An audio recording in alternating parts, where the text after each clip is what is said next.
Hey guys, welcome to the channel. As you see in the thumbnail, what if Naruto was Sparda and seduced Mikoto 1? Before I start, please do support for more awesome content, and subscribe my channel and like this video. If you like to hear adult version of this and other stories, I'll give you link of my Patreon. Go support and follow the red star for writing that awesome fanfic, and also make sure to comment on this story. Link in the description. Let's start this video. Naruto was in his apartment, sitting on his bed. It had been a typical day for him. He spent most of it in the academy, pranked Irika, and went to Ichiraku's. They fed him for free this time, and he had spent the rest of the day running from the villagers. They followed him everywhere, until he finally managed to lose them in the woods. Once he was sure it was safe, he ran back to his apartment. When he finally got to it, it was, as usual, ransacked. Lucky for him, he was able to keep all of his important possessions hidden, so they were never able to steal anything. Not that he had anything important for them to steal. This was always the part of the day that he hated, coming home to an empty apartment, no one in his life. He was so lonely. Why can't I have a family? He wondered aloud. You do, he heard a voice say. Naruto turned to face the doorway into his room, and saw a dark void in the doorway. Suddenly, a rather tall man with silver hair that was swept back, a monocle, and a purple jacket appeared in his doorway. Who are you? Naruto asked hesitantly. I am Sparda, the Dark Knight. I am also your grandfather.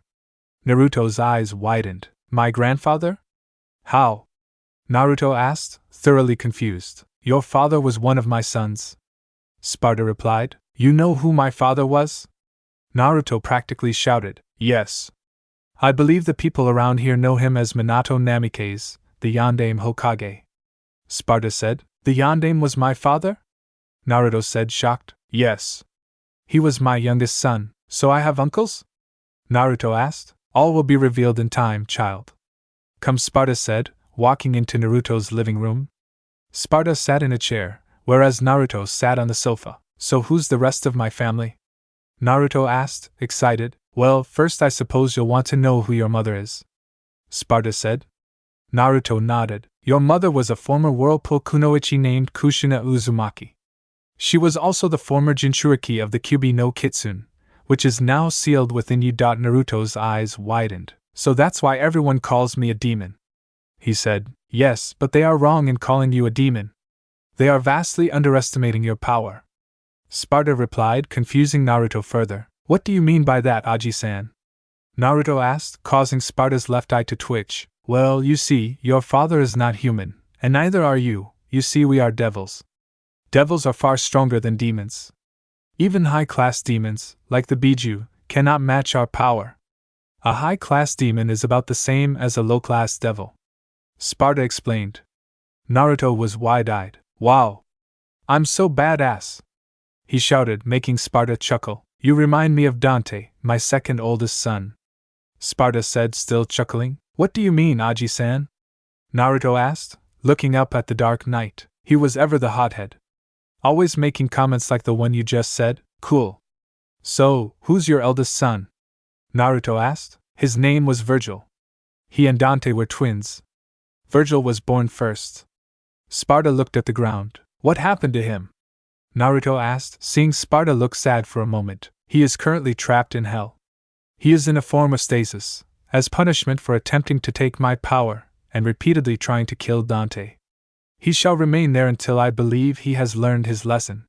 Sparda explained. Naruto grinned. So, you basically grounded him? Sparda chuckled. I guess you could call it that. What else do you wish to know, Naruto? What were my parents like? I, unfortunately, can't tell you much about your mother, as I never met her in person. I will tell you this, though. From what I heard, she acted much like you do now when she was young. Really? Yes. I heard she calmed down as she got older, though. As for your father, I know more about him. He was very smart as a child, always asking questions. He was ruthless in battle, true to his devil heritage, but kind to those he cared about. You remind me a great deal of both of them. That made Naruto smile. Thanks, Aji-san. Naruto said. Sparda smiled back. What happens now? Naruto asked. A few things. First, I am going to awaken your devil blood. What'll that do? Naruto asked. Well, It will adapt your body to be able to handle the power. As a result, you will look older than you currently do, about 13, I believe.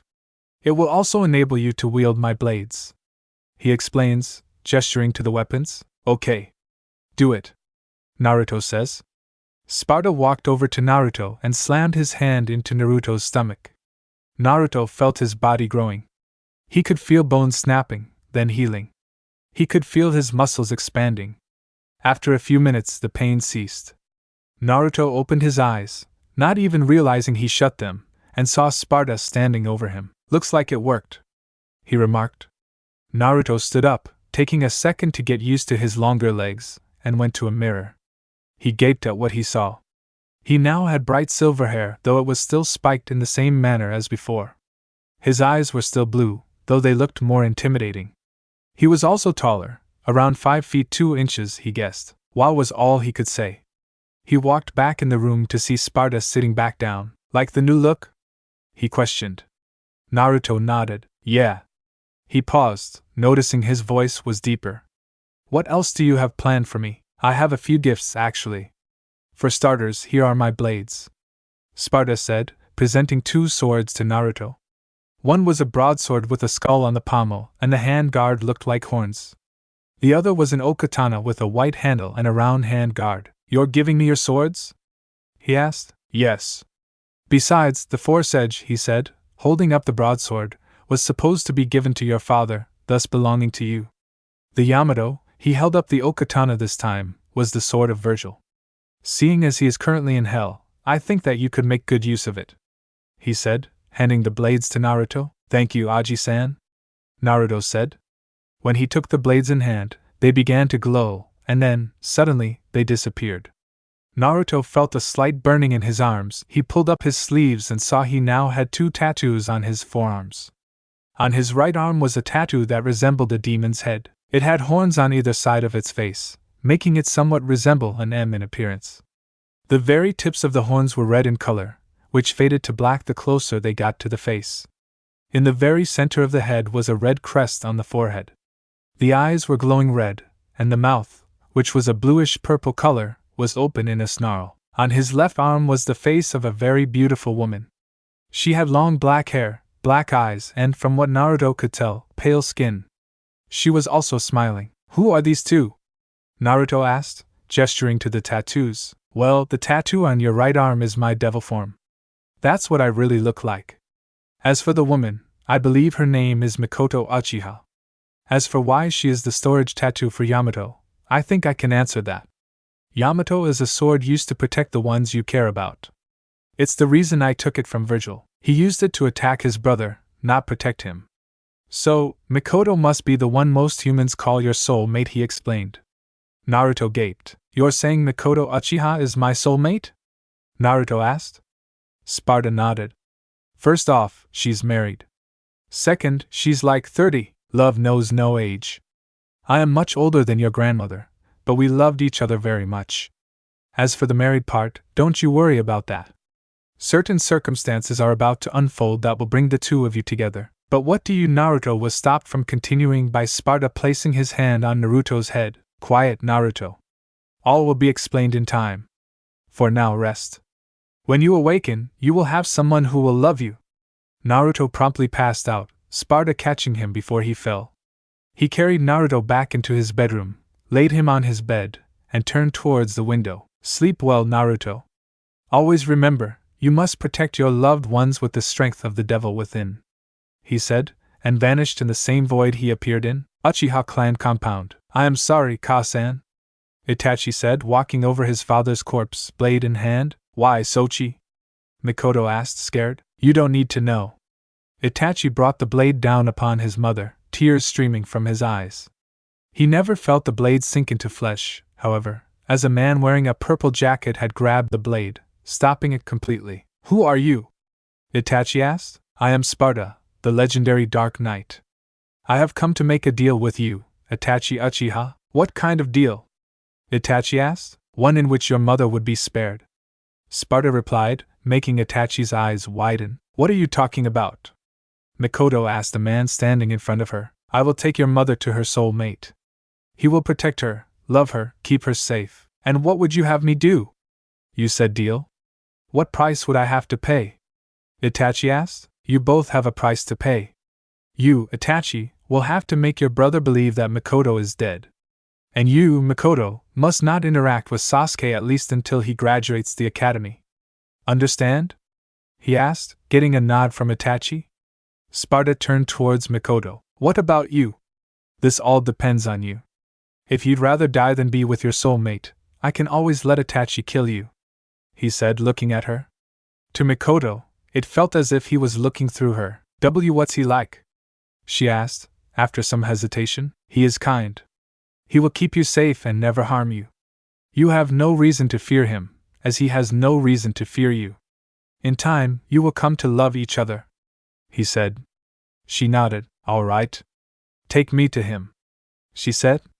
Sparda held his left hand out to her, and held his right to Itachi. They both grasped them. Deal, he said, and there was a bright flash of light, and Sparda and Mikoto disappeared. Itachi looked around. He heard Sasuke approaching. Time to fulfill my end of the bargain, he said, his eyes becoming the Mangekyo Sharingan. Sparda stepped out of the void he created in Naruto's apartment, carrying an unconscious Mikoto bridal style. He carried her into Naruto's bedroom, careful not to wake either of them up. He laid her next to Naruto, and she immediately snuggled up to him. Naruto put his arms around her in response. Sparda smirked upon seeing their necks glow dully. The marks have been activated.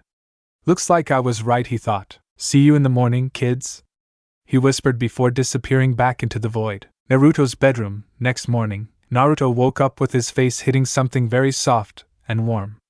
Still half asleep, he snuggled further into the soft pillows. Mikoto woke to two sensations. One was something snuggling into her, and the other was something poking her nether regions.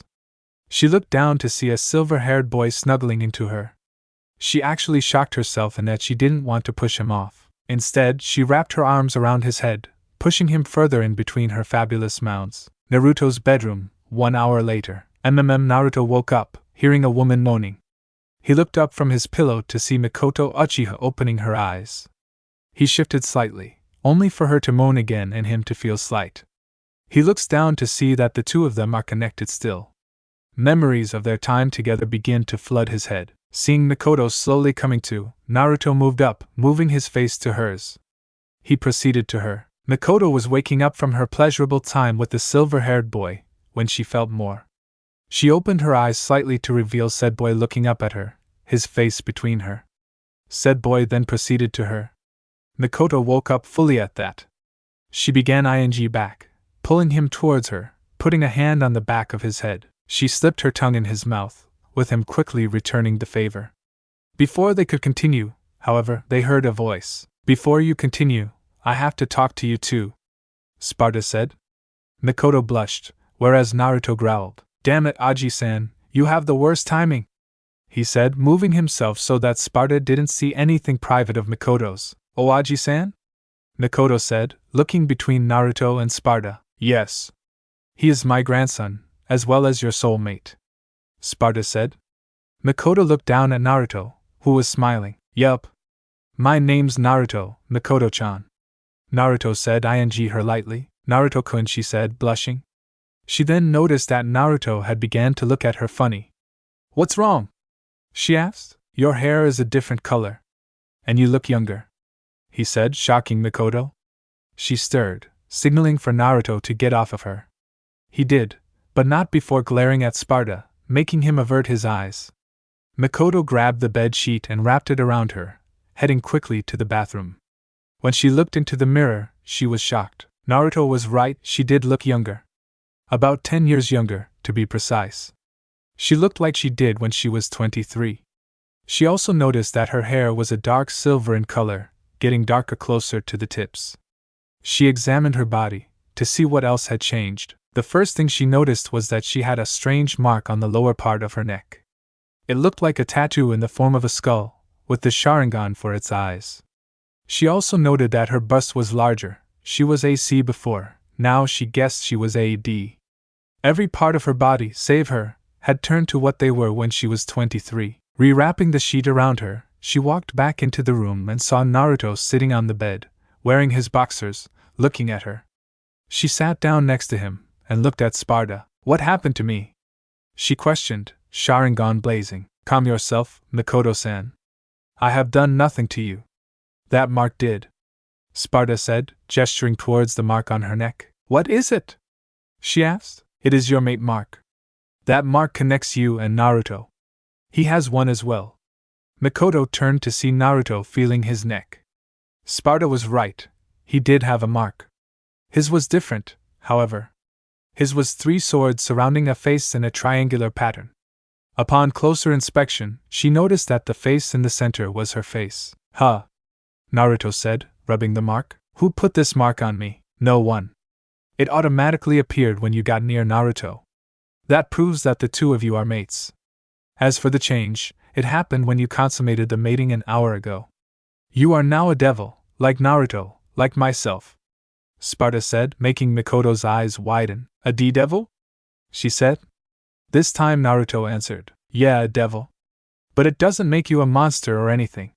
It refers to a species, like calling someone human. No difference, really? Naruto said, making her look at him. So, you're a devil? What exactly does being a devil mean? She asked. Well, for one, it makes you basically immortal. You won't age, but you can be killed. It's just insanely hard to do so. What do you mean? Well, you can get stabbed through the heart, and it won't kill you. Basically, the only way to kill a devil is to decapitate them. Wow, yep.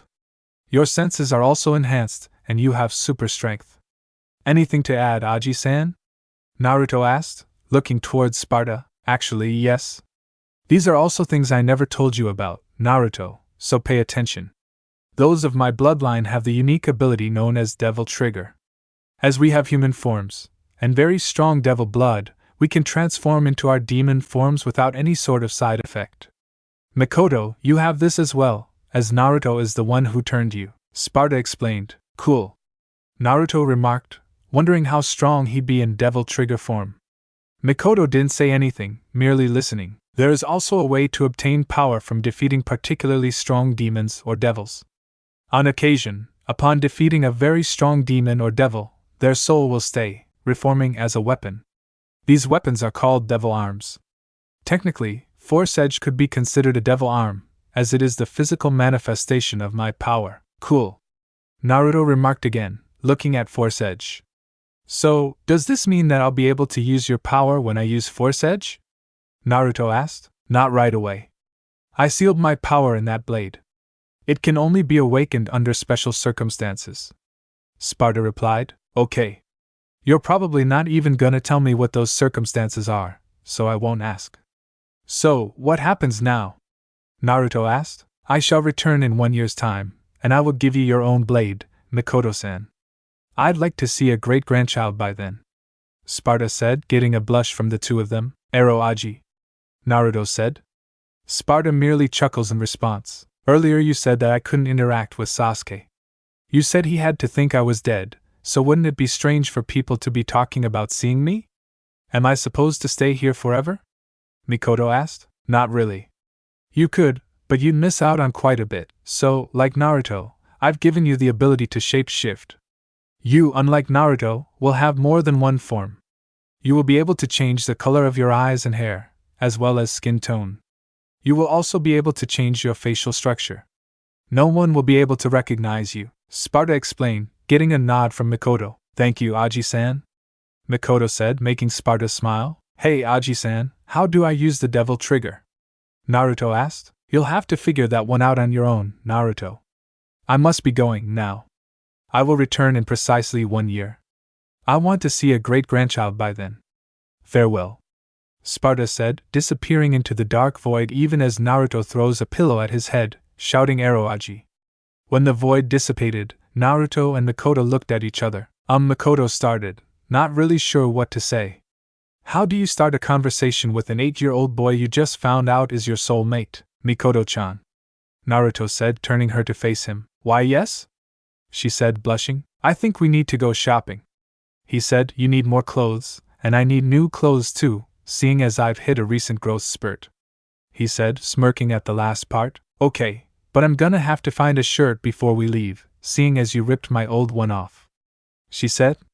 Naruto rubbed the back of his head sheepishly. What can I say? I was horny, and it was in my way, he said, making her blush but giggle.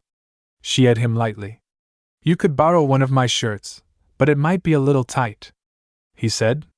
She stood up, dropping the bed sheet, showing her body to Naruto, and headed to the closet, giggling at the wolf whistle Naruto let out. She pulled a shirt out of the closet and tried it on. It hugged her body, but it wasn't tight. She walked out to get the rest of her clothes. Hot damn, Naruto said, making Mikoto blush. She gathered the rest of her clothes and removed the shirt, making Naruto say yes. She turned to Naruto. Where's your shower? She said, holding her clothes. Naruto stood up and led her to the bathroom. She laid her clothes down and turned to see Naruto standing in the doorway. Wow, he said. Yeah. Mikoto agreed, panting. Naruto turned Mikoto around and eyed her gently. When they broke apart, Naruto smirked. I think we should actually shower now, he said. Mikoto giggled and nodded. When they finished with their shower, Mikoto began getting dressed, much to Naruto's disappointment, while Naruto headed into his room to get a new set of clothing. Mikoto came out of the bathroom, fully clothed, to see Naruto also fully clothed, though his clothes, like the shirt on her, seemed tight. Shall we? He said, holding his hand out to her. Mikoto smiled, taking Naruto's hand, and the two of them headed out of Naruto's apartment. Naruto and Mikoto walked through the village, getting confused looks from various villagers, as they were unrecognizable to anyone who knew them before their respective changes. Naruto was wearing a black shirt with a flame in the center of it, and black pants, which were now shorts due to his growth spurt. Mikoto was wearing one of his plain white shirts, which was snug on her, and a pair of his orange pants, which were more like hip hugger shorts on her. They walked into a ninja shop, where they were greeted by a strong-looking man and 9-year-old girl sitting on the counter. How can I help you? The man asked. We need new clothes, Naruto said, gesturing towards their outfits. Of course, the man said. He gestured towards one of the many racks amongst the shop, one of which had clothes. So long as you pay, you can wear what you buy out. Thank you. Naruto and Mikoto began to browse the store, looking through the clothes. Naruto found a purple trench coat, much like what Sparda wore. He looked around for shirts, and found a white buttoned shirt. He grabbed a pair of dark purple pants, and a black scarf, and headed to the changing room. When Naruto stepped out, he looked towards Mikoto, who was blushing. Mikoto was looking through the clothes in the female section when she looked towards the changing rooms and saw Naruto in his new clothes. The scarf was wrapped around his neck so that if he wished, he could hide his face with it. He was also wearing steel-toed combat boots and black gloves. She blushed. He was hot. She resumed looking for clothes, seeing Naruto headed towards her. See anything you like? He asked. Yeah. You, she said, looking at him with a loving smile. Naruto at her cheek. Let's find you something. Can't have you walking around, as much as I'd enjoy it, he said. She blushed, then resumed looking through the clothes. She eventually found 3 dresses. She also bought some Umbu armor. She came out of the changing room wearing one of the dresses. It was black, came down to just above the knee, and hugged her figure quite nicely. The top was strapless, showing her bust teasingly. A see-through fabric went over that, up to her neck, where it was hooked there by a choker. Naruto smiled. Beautiful as always, Haim, he said. She blushed. Naruto paid for the clothes, and the two of them left the shop. They headed back to Naruto's apartment. Once there, Mikoto put her new clothes in Naruto's closet, removing what she knew would no longer fit him as well. Mikoto-chan, Naruto said, getting her attention, I'm going to take you on a date tonight. I'll be back in a bit, I need to get everything ready, he said.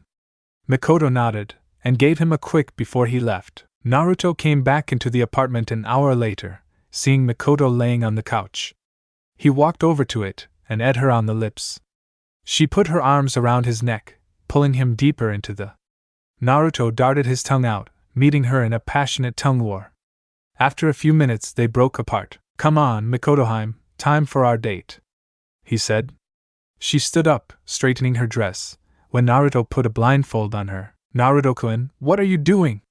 She asked, only to hear Naruto chuckling. Now, can't have you spoiling the surprise, Miko-chan, he said. He picked her up, carrying her bridal style, and began to head towards the Hokage monument. Hokage monument, Yandame's head. Mikoto felt Naruto finally put her down and removed her blindfold. She saw that they were currently atop the Yandame's head, and she turned slightly to see a candlelight dinner table atop the head. "Naruto-kun, it's so beautiful," she said. Naruto smiled, then grabbed her hand and led her to the table. He pulled her chair out, and after she sat down himself. As they were eating, they got a fabulous view of the sun setting on the village. "So, you did all this for me?" she asked. "Of course I did, Mikoto-hime.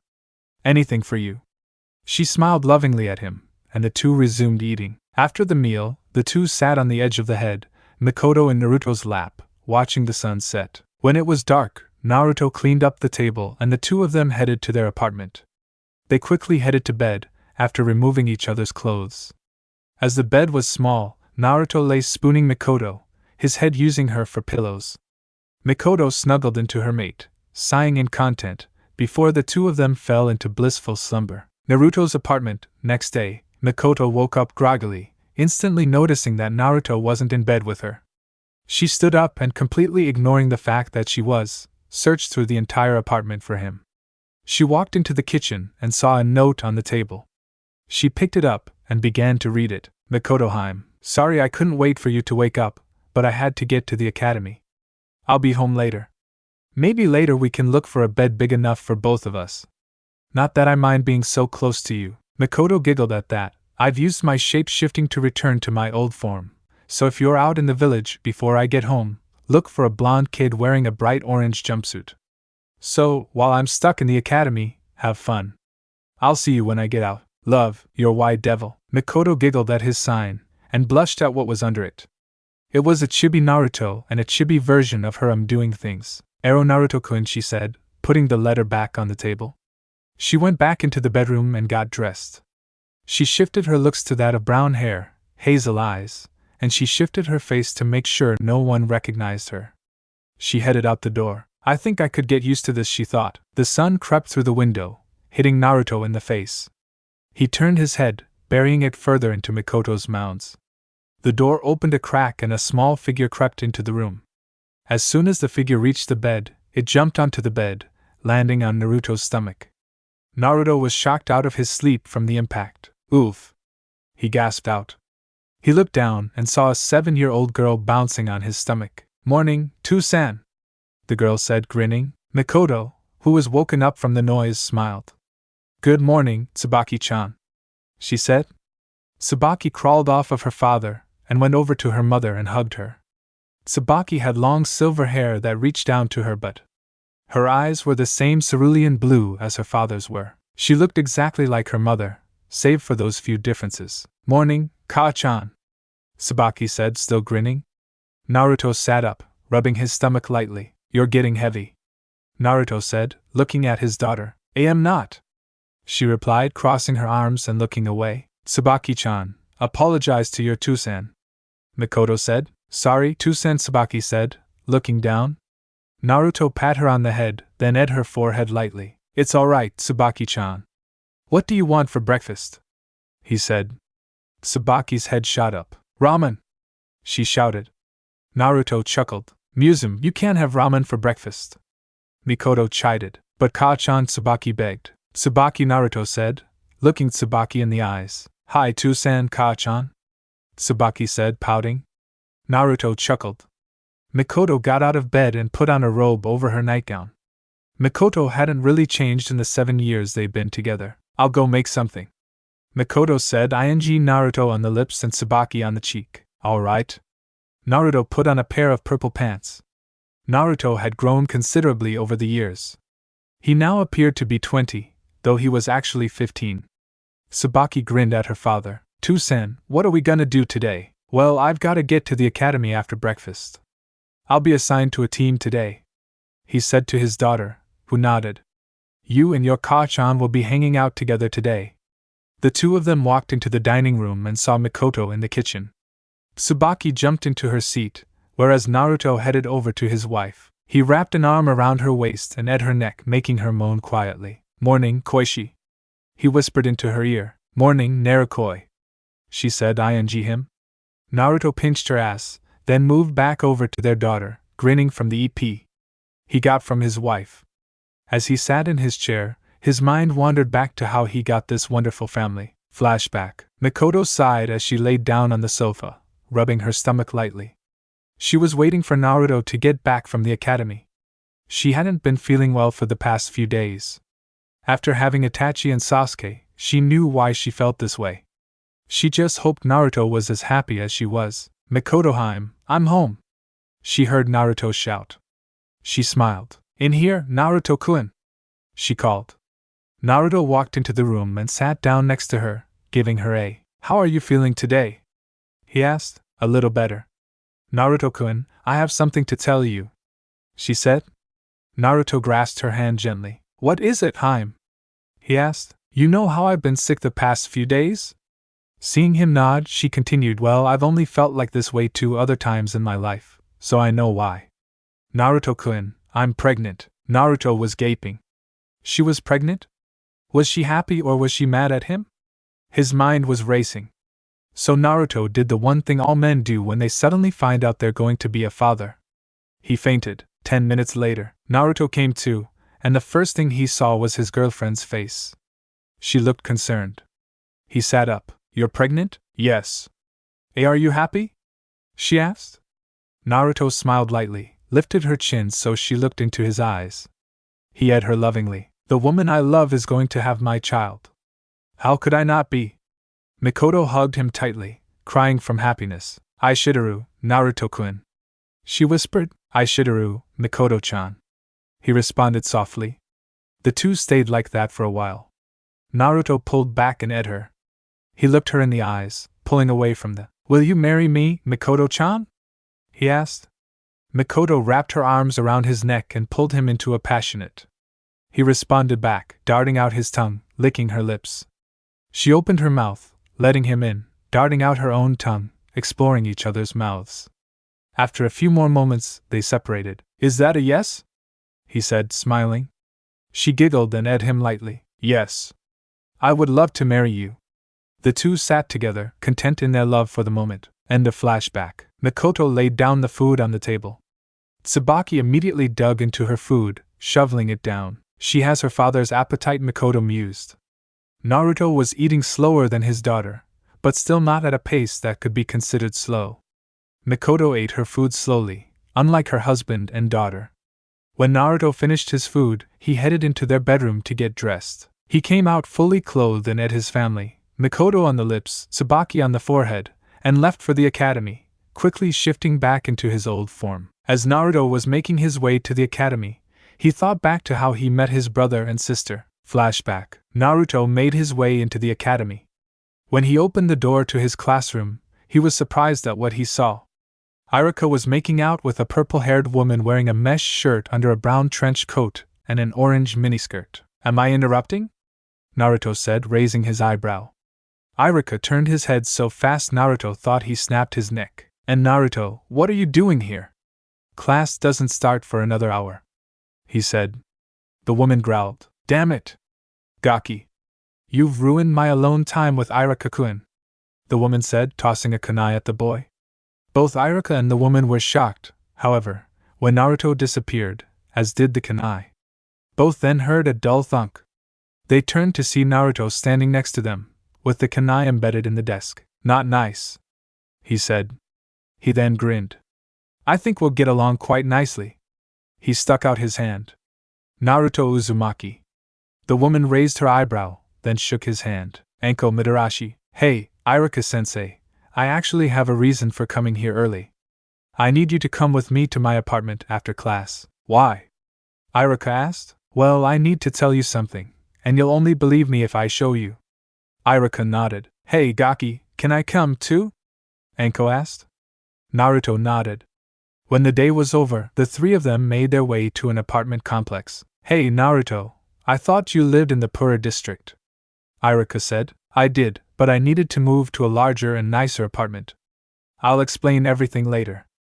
The two nodded, choosing to save any questions after Naruto's explanation. Naruto opened the apartment door.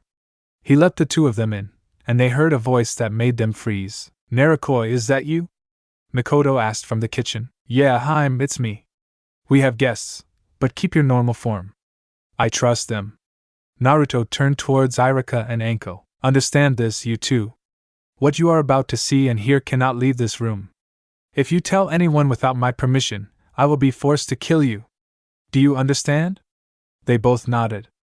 Naruto's body began to shift. His body grew, his hair turned silver, and his clothes changed. He was now wearing a purple trench coat with a white buttoned shirt, purple pants, a black scarf wrapped around his neck, black gloves, and steel-toed combat boots. Naruto led them to the living room, where they sat on the sofa next to each other. Naruto sat in one of the chairs. As you can see, I'm not the Naruto everyone knows me as. This is the real me. The two were in shock at seeing and hearing the real Naruto speak. He looked like a teenager, not an 8-year-old. And Naruto, what happened to you? Irika asked, finally getting over his shock. The thing is, Irika-sensei, I'm not human. Naruto said. Irika's eyes became saddened. Naruto, no matter what the villagers tell you, Naruto promptly cut him off with a wave of his hand. Not like that, Irika-sensei. They were dead wrong about me. I'm not a demon.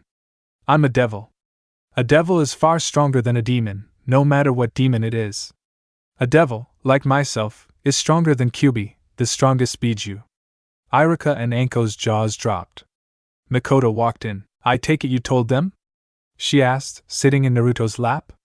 He nodded, ing her lightly. They looked at Irika and Anko. The two seemed even more shocked at the, I guess I should explain this, too. This is my fiancé, Mikoto. Mikoto, as in Mikoto Uchiha? Anko asked. Mikoto nodded. Yes. I used to be Mikoto Uchiha. Now I'm Naruto's lover, soon-to-be wife. She punctuated wife with a on Naruto's lips. After they got over the shock, Naruto explained to Anko and Irika exactly what a devil is, as well as everything that had happened since he met his grandfather. In short, he told them everything. This is a lot to take in, Naruto. But why did you tell us? Irika asked. Mikoto began rubbing her stomach affectionately. Because, Irika, I'm going to be a father. Irika's eyes widened considerably. Why you're gonna be a father? Irika managed to say. Naruto merely nodded. Yes. And I want you to be the godfather. Naruto said, smiling faintly, as was Mikoto. Why me? Because you're the only one in Konoha who treats me like family.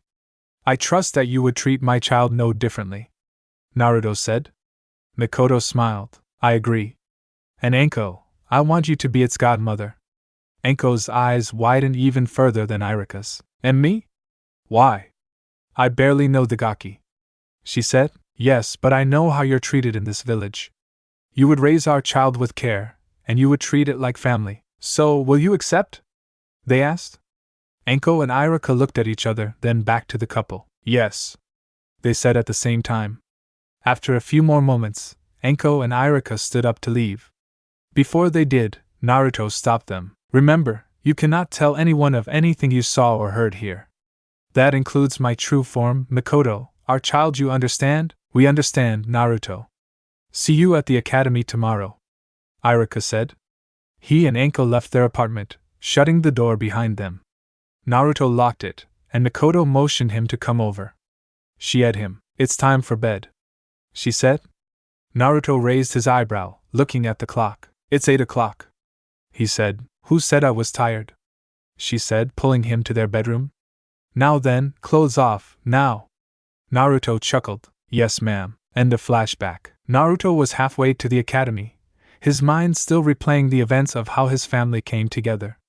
He thought back to how Tsubaki's grandmother came into the picture. Flashback again. Naruto walked into his apartment, fluidly shifting into his true form. He walked further into the apartment, when he felt a pair of hands cover his eyes. Hey, Mikoto-chan. He heard her giggle. Hey, Naruto-kun. How about we go out on a date tonight? She asked, turning him around to face her. He had her nose. Of course, Miko-chan. The two got ready for their date, and headed out of the village in their true forms. They headed for Tanzaka-gai, where they found a very nice restaurant/bar. They headed into the restaurant part, and sat down. They gave their orders to the waitress. Mikoto ordered the subuta, sweet and sour pork, and Naruto ordered the Goya Shanparu, Goya, pork stir-fry, and a bottle of red wine. The waitress wrote down their orders and left to give them to the chef. So, Mikoto-hime, any idea what you want to name the baby? Naruto asked as they waited for their food. Well, Naruto-kun, I was thinking that if it's a girl, we could name it Tsubaki, after my mother, and if it's a boy, we could maybe name it Minato, after your father, she said, smiling at her fiancé. Naruto smiled back. I think that's a great idea, Koichi, he said. Suddenly, Naruto heard a pig squeal.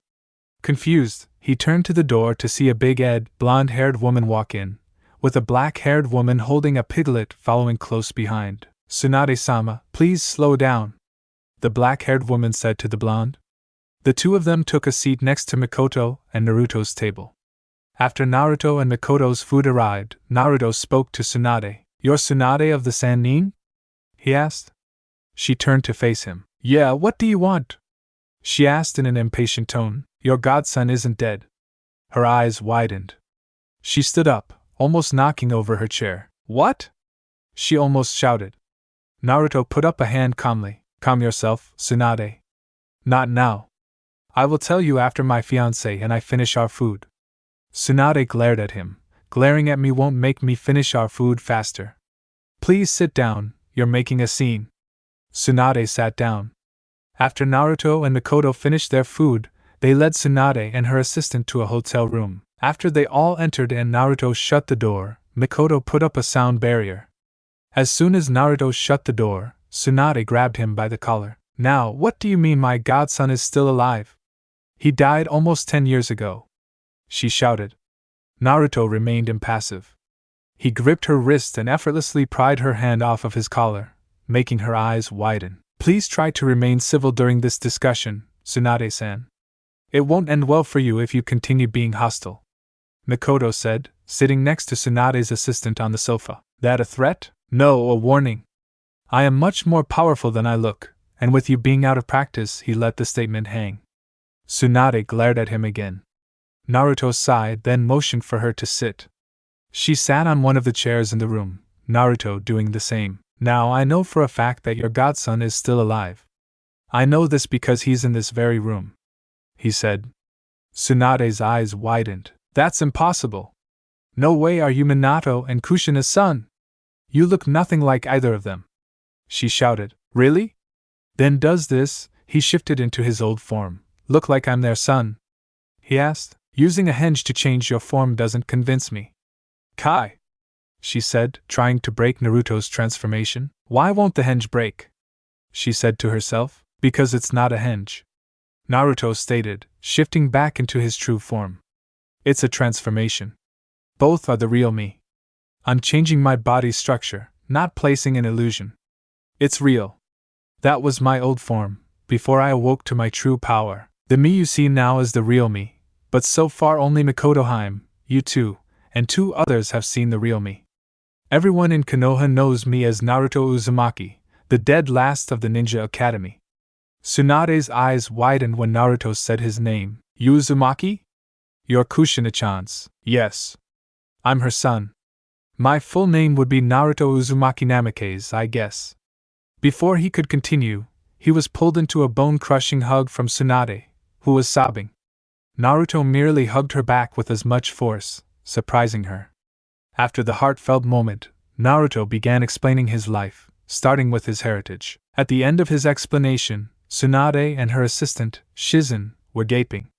Tsunade stood from her chair and hugged Naruto again, which he returned. After they separated, she looked to Mikoto. So you're pregnant with his kid, huh? She asked, pointing to Naruto. Mikoto nodded. Yes, and we want you to deliver it, she said.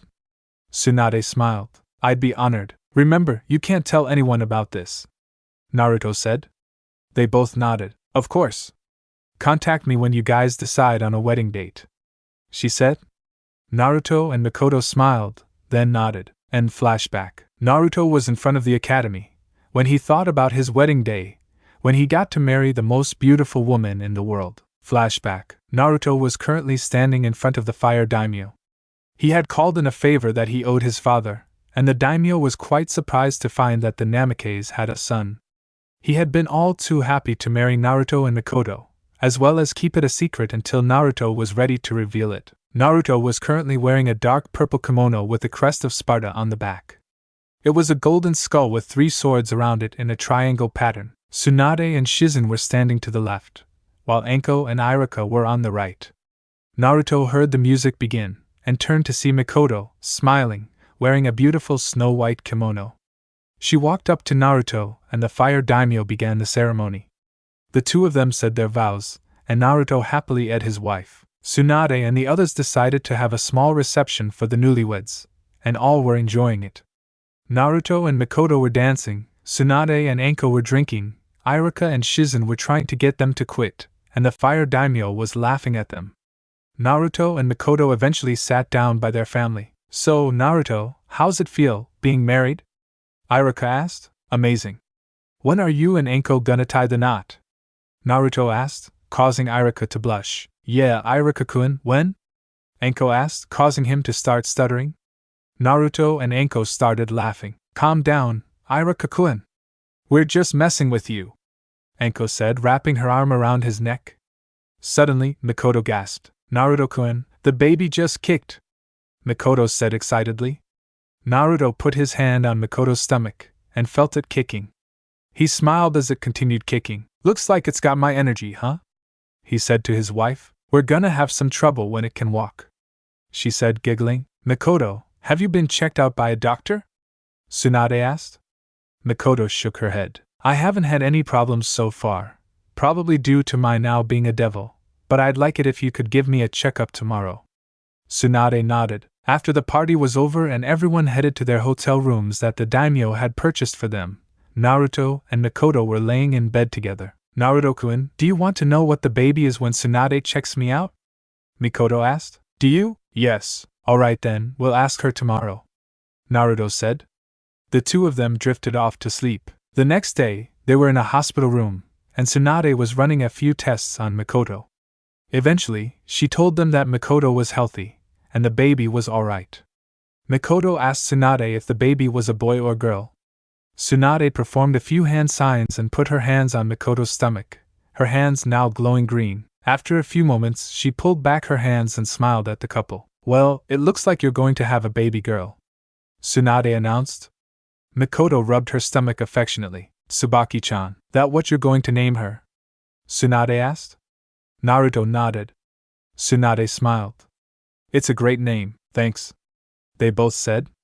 Later that day, Naruto, Mikoto, Anko, and Irika were about to head back to Konoha. Be sure to contact me if the council or the Hokage give you any trouble, the fire daimyo said. Naruto nodded, shaking the man's hand. And be sure to contact me when the baby's ready. I'll be staying closer to Konoha until then, so make sure I get notified. Alright. And when Tsubaki's born, I'm sure she'll want to see her Bachan, Naruto said, grinning. Tsunade smiled, then nodded. After hugging Tsunade goodbye, the four of them headed back to the village. End flashback. Naruto waved at Irika as he walked into the classroom.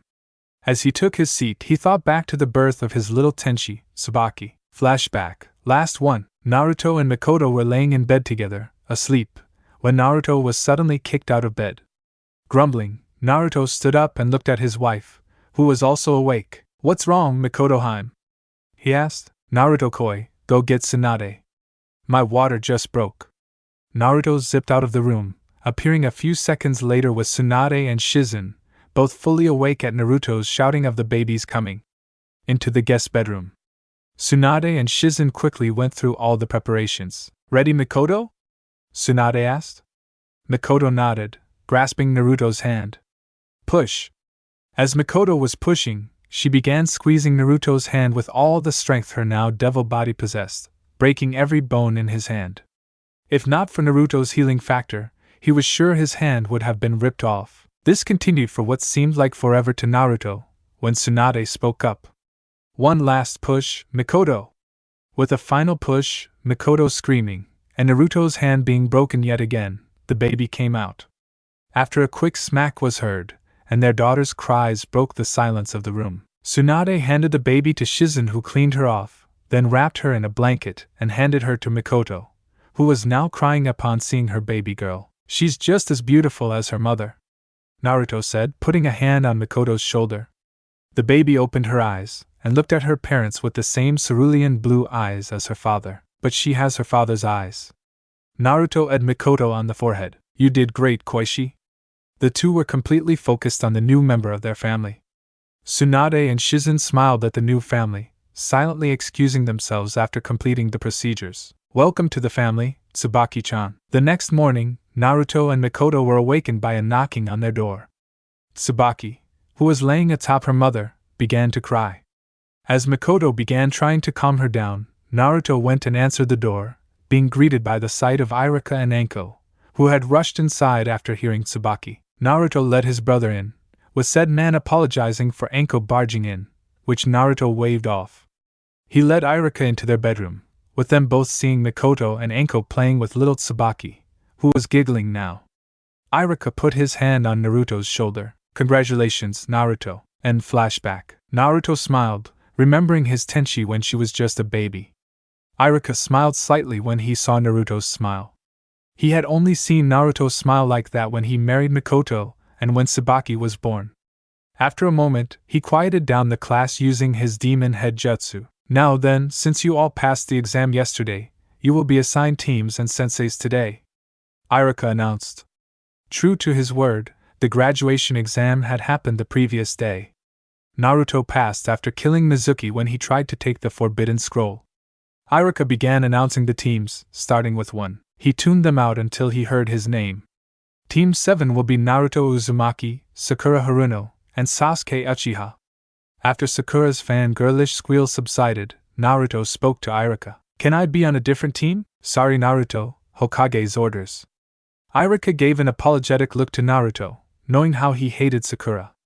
He knew that Naruto would at least try to get along with Sasuke, for Mikoto's sake, but he had a feeling that wasn't going to work out very well. Naruto grumbled and put his head on the desk. Irika finished announcing the teams, and eventually, Naruto and his teammates were the only ones left in the room. Sasuke was brooding, Sakura was fawning over Sasuke, and Naruto was flipping a throwing knife between his fingers. Eventually, the door opened and Naruto suddenly threw the knife with incredible speed that surprised even the Jonin who just walked in, being forced to dodge. There a reason you just tried to kill me? The Jonin asked, pulling the knife out of the wall and handing it to Naruto, who stashed it inside his jacket. Reflex. Sorry, Naruto said. The Jonin nodded. Well, I'm Kakashi Hatake, your sensei. Meet me on the roof, Kakashi said before using Shunshin to head to the roof. Naruto nodded, standing up. He headed to the door, and a dark void appeared in the doorway. Naruto walked through, the void closing once he was inside, shocking the other two in the room. Academy rooftop. Kakashi sat down on the roof, figuring it would take time for them to get to the roof. He began to reach for his book when a dark void opened in front of him, shocking him. He was even more shocked when Naruto stepped out of it. How did you do that? Kakashi questioned the genin. 1 second. Naruto then shifted into his true form, cracking his neck. Kakashi was gobsmacked. Huh? Why? Kakashi was unable to form words. This is how. This is the real me. Naruto replied. Why do you look so different? Kakashi asked. I awakened my Kekkei Genkai. It transformed my body and gave me access to a new type of chakra. Naruto explained. Kakashi only nodded. Naruto sat back, awaiting his so-called teammates. Eventually, they arrived. Who are you? Sakura said, pointing to Naruto. I'm Naruto, who else? He said, closing his eyes. Liar! Naruto's a runt, and you look nothing like him. Sakura screeched. Naruto winced from her tone. Damn it, Banshee, I have sensitive ears. Naruto said, rubbing the side of his head. Sakura, Naruto awakened his Kekkei Genkai. That's why he looks so different. Now, can we please move on? Kakashi explained, motioning for them to sit down. Now, why don't we introduce ourselves? Kakashi asked. Why don't you show us how it's done, sensei? Sakura asked, making Naruto facepalm. And she's the kunoichi of the year? He thought. Alright, my name is Kakashi Hatake. I have likes and dislikes. Never really thought about my dream, but I have lots of hobbies, he ended, causing Naruto to chuckle. I like this guy already, Naruto thought. Alright, you first, Pinky? Kakashi stated, pointing to Sakura. My name's Sakura Haruno. I looks at Sasuke. My hobbies, looks at Sasuke, my dream, looks at Sasuke and squeals. I hate Naruto Baka. She ended, glaring at the silver-haired boy, who scoffed. You hate me? You don't even know me. He said, no one knows the real me, save for my family. Don't be so judgmental, Banshee. He finished with a glare, which caused her to flinch. All right then, you next. Kakashi interjected, pointing to Sasuke, who responded with his typical HN. My name is Sasuke Uchiha. I hate lots of things, and there is almost nothing I like. My dream, my ambition, is to resurrect my clan and kill a certain someone. Sasuke said, his eyes taking on a dark look. Naruto rolled his eyes and sighed audibly. Sasuke glared at him. So, you're a typical revenge case, out to kill his brother cause he wiped out your clan. Pathetic. Sasuke scowled at Naruto. I see you're your father's son. Your mother would never scowl like that. Sasuke was about to charge Naruto, but Kakashi jumped up and put his hand on Sasuke's chest, holding him down. Stand down, Sasuke. Still scowling, he relaxed, allowing Kakashi to sit back down. All right, Naruto, your turn. My name's Naruto Namikaze. Likes, dislike, hobbies, dreams, that's about it, Naruto said, making his teammates look at him, and Kakashi I smiled. I think I'm going to like this kid. Kakashi's eyes then widened. Wait, did you say Namikaze? Kakashi asked. Naruto nodded. Yup. Minato Namikaze and Kushina Uzumaki were my parents. How do you know that? I'm not stupid, Kakashi, in spite of what the Hokage thinks. I used to look almost exactly like the Yondaime. As for my mother, we have the same last name. Just do a little research, and you'll find her, Naruto said. Kakashi could only nod at his explanation. Okay. All that aside, you still have one more test.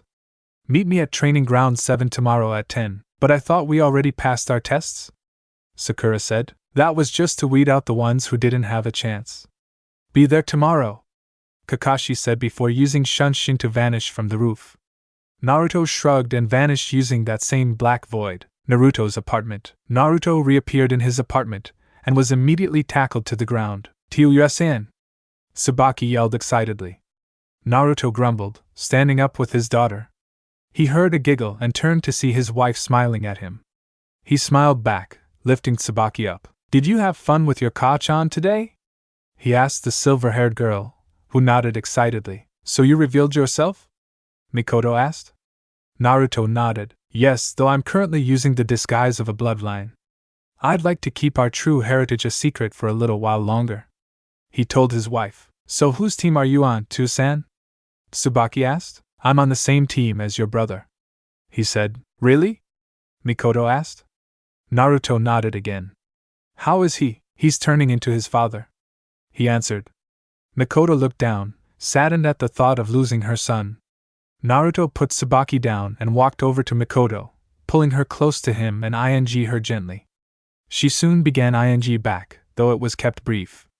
Naruto pulled back, still holding her. Don't worry, I'm going to do everything I can to keep him safe. And who knows, maybe I'll be able to snap him out of this stupid revenge thing. Thank you, Naruto-kun. Tou-san, Ka-chan, are we gonna spend the day together? Tsubaki asked her parents. They smiled. Of course, Tsubaki-chan. Go get ready. Tsubaki bolted for her room. Naruto chuckled, while Mikoto went in after her to make sure she didn't make a mess. Eventually, they came out of Tsubaki's room. Tsubaki was wearing a pale blue sundress, while Mikoto was wearing the same thing she had worn to her and Naruto's first date. The family headed out of their apartment, Tsubaki grabbing her parents' hands as they left. So, what do you want to do first, Muzum? Naruto asked his daughter. She grinned widely. Ichiraku's. I wanna see Aji-san and Ayame, Tsubaki said. Naruto nodded. They quickly came upon the small ramen stand that held nothing but good memories for Naruto and his family. He had told Ayame and Tuchi the truth shortly after Tsubaki was born. They had agreed to keep it a secret, and they were now considered part of the family. They headed in, and were greeted instantly by the waitress. Naruto, Mikoto-san, Tsubaki-chan, great to see you, Ayame said, dashing over to hug them.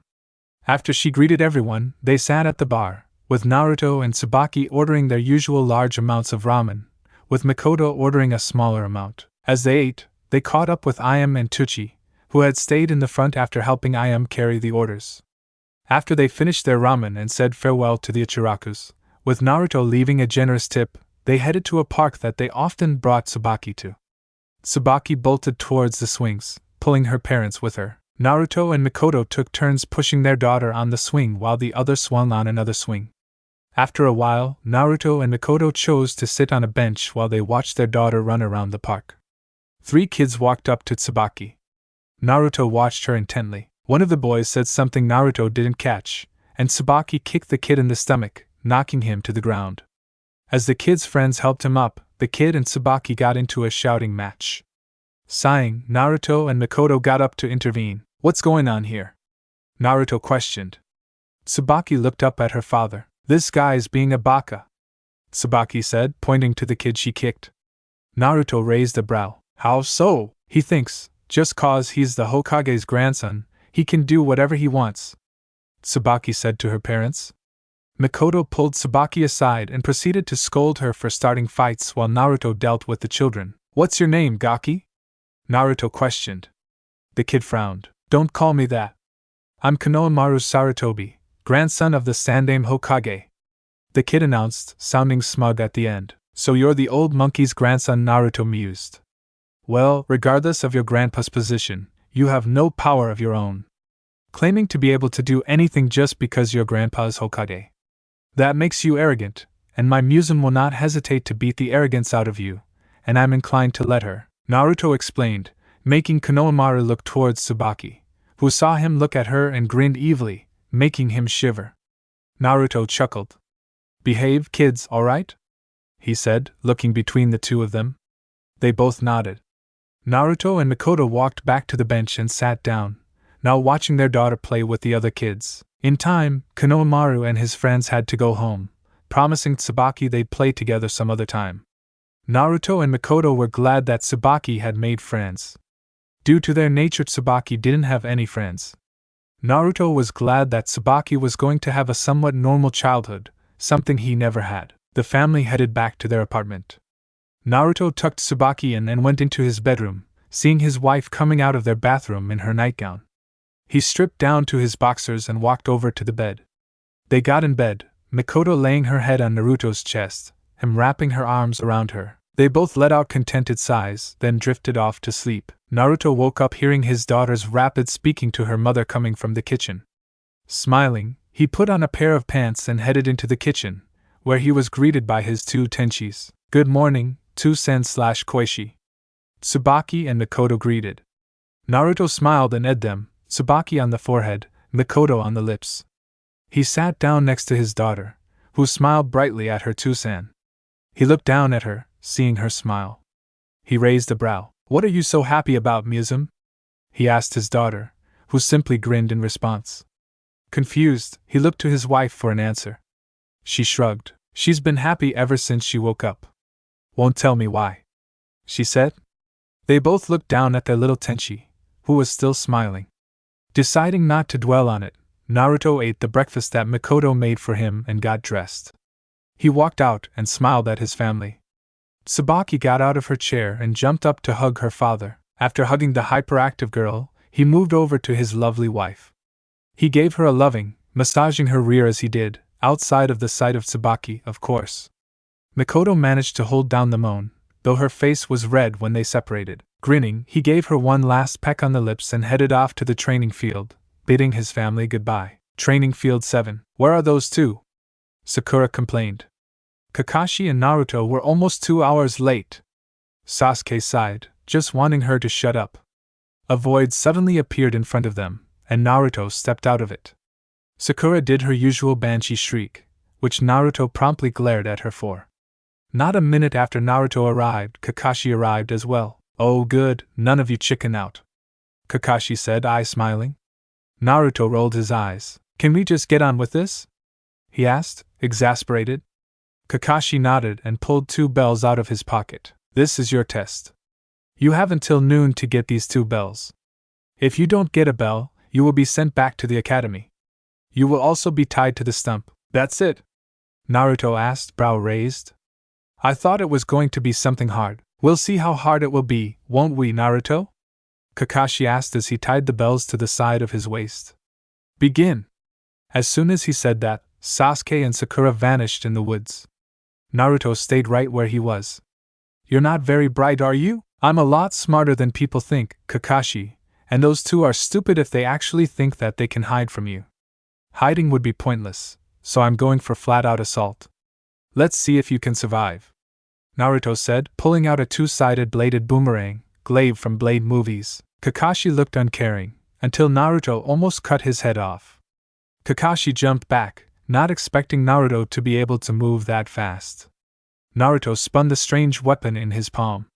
I'd advise you to actually try to win, Kakashi, or this will be a very short fight. Naruto stated as he charged again. Kakashi pulled out a kunai and clashed with Naruto's blade. Naruto struck out with the opposite end of the weapon and broke the clash, as well as cutting Kakashi lightly on the chest. Naruto charged again, clashing blades with Kakashi. Naruto used the clash to maneuver the blade to the right, and elbows slammed Kakashi in the gut. Naruto smirked and charged again. He threw the weapon at Kakashi with incredible speed. Kakashi barely dodged the weapon, it lightly cutting his side. Naruto bolted forward and stamp-kicked Kakashi to the ground. Picking up his weapon, Naruto vanished. Kakashi looked around and kept his guard up, not knowing that Naruto was no longer targeting him. With Sasuke, Sasuke was watching Naruto and Kakashi fight. He was livid that Naruto was capable of fighting, beating a Jonin, and he couldn't. He was shocked when Naruto vanished, and suddenly appeared right next to him. Hey Sasuke, I've got an offer for you, he said, confusing Sasuke. What could you possibly offer me, Dobe? He said, trying to get under Naruto's skin. Naruto rolled his eyes. You want to pass this test, right? Well, the true purpose of this test is to see whether or not we can function as a team. I am skilled enough to pass this test on my own, but if I'm the only one who passes, there'd be no team for me to work on. So, will you work with me?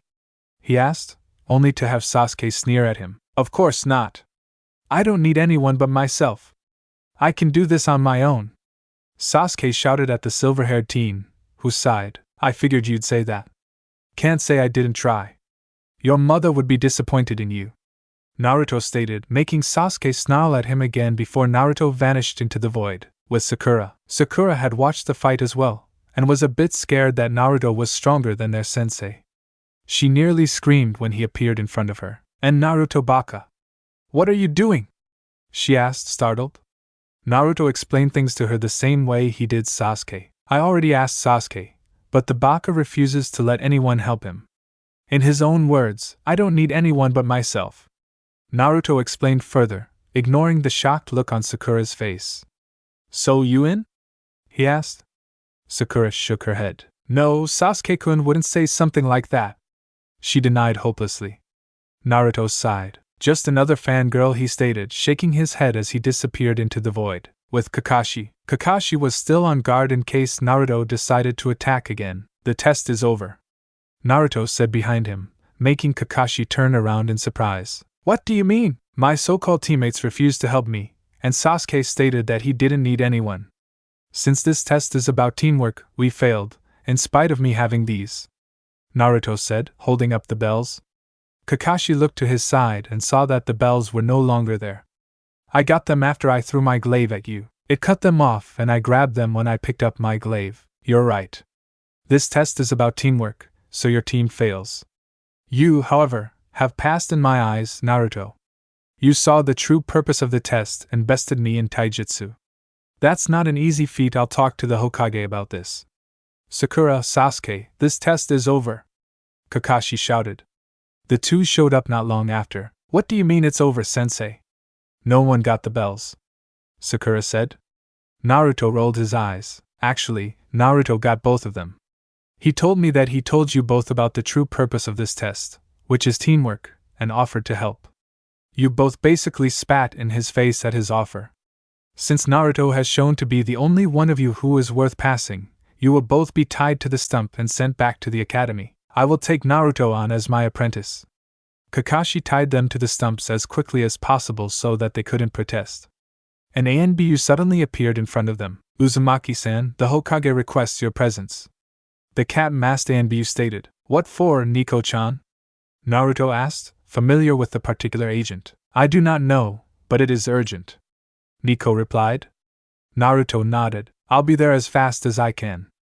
Nico nodded and vanished. Naruto looked towards Kakashi. Sorry, sensei, looks like I've got business to attend to. Naruto said. Kakashi smiled. No problem, Naruto. I'll talk to the Hokage about this later. Naruto nodded and vanished into the void, Hokage's office. Sarutobi was surprised when a void of pure darkness suddenly appeared in his office and a silver-haired man appeared out of it. What do you want, Gigi? Naruto asked, making Sarutobi smile. The voice was deeper, but it was indeed Naruto. Ah, Naruto-kun.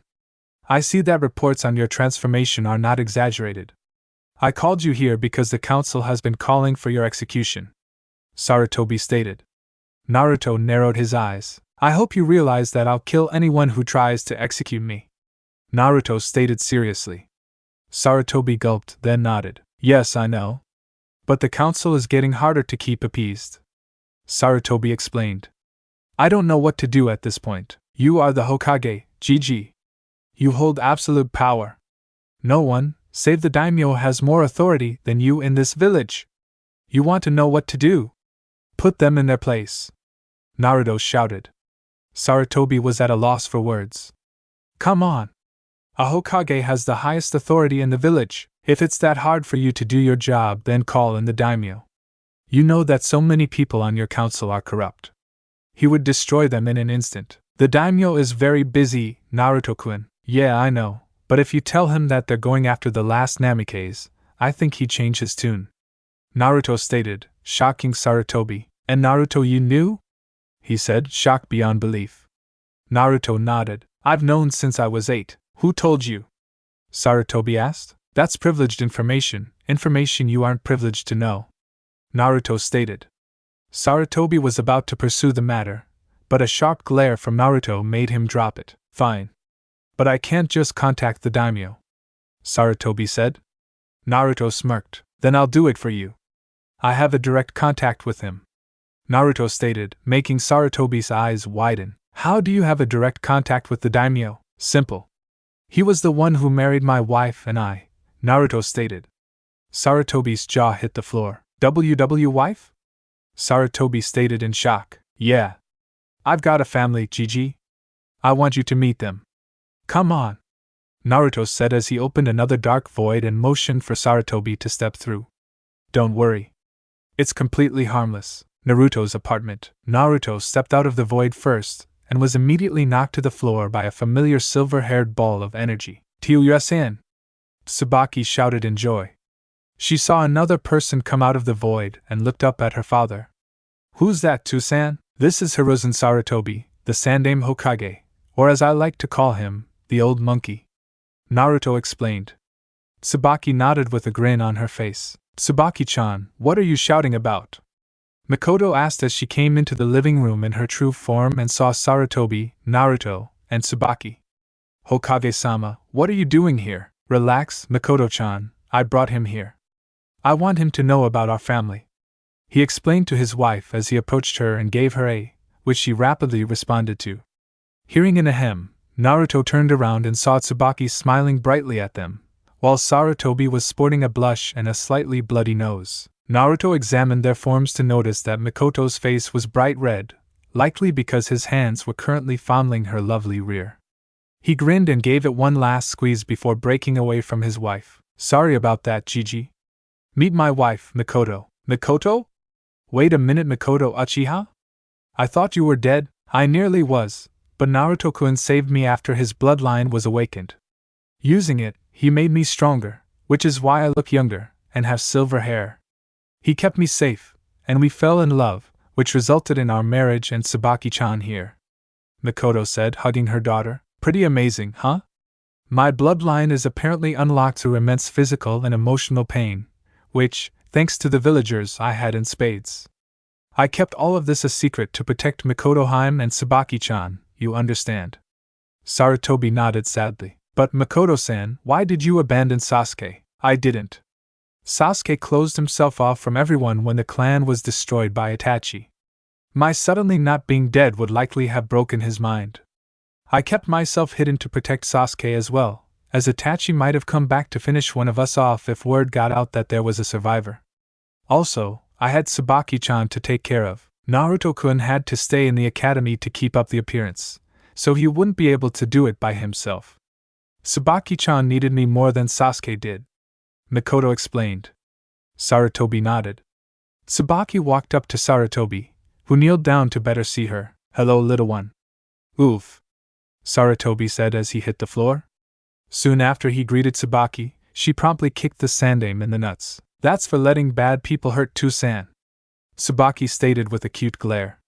Mikoto carted her off to try and stop her from hurting the old man more, and Naruto wasn't making it any better, as he had busted out laughing as soon as Tsubaki's foot made contact. After Sarutobi recovered from Tsubaki's kick, he told Naruto why the council wanted him dead.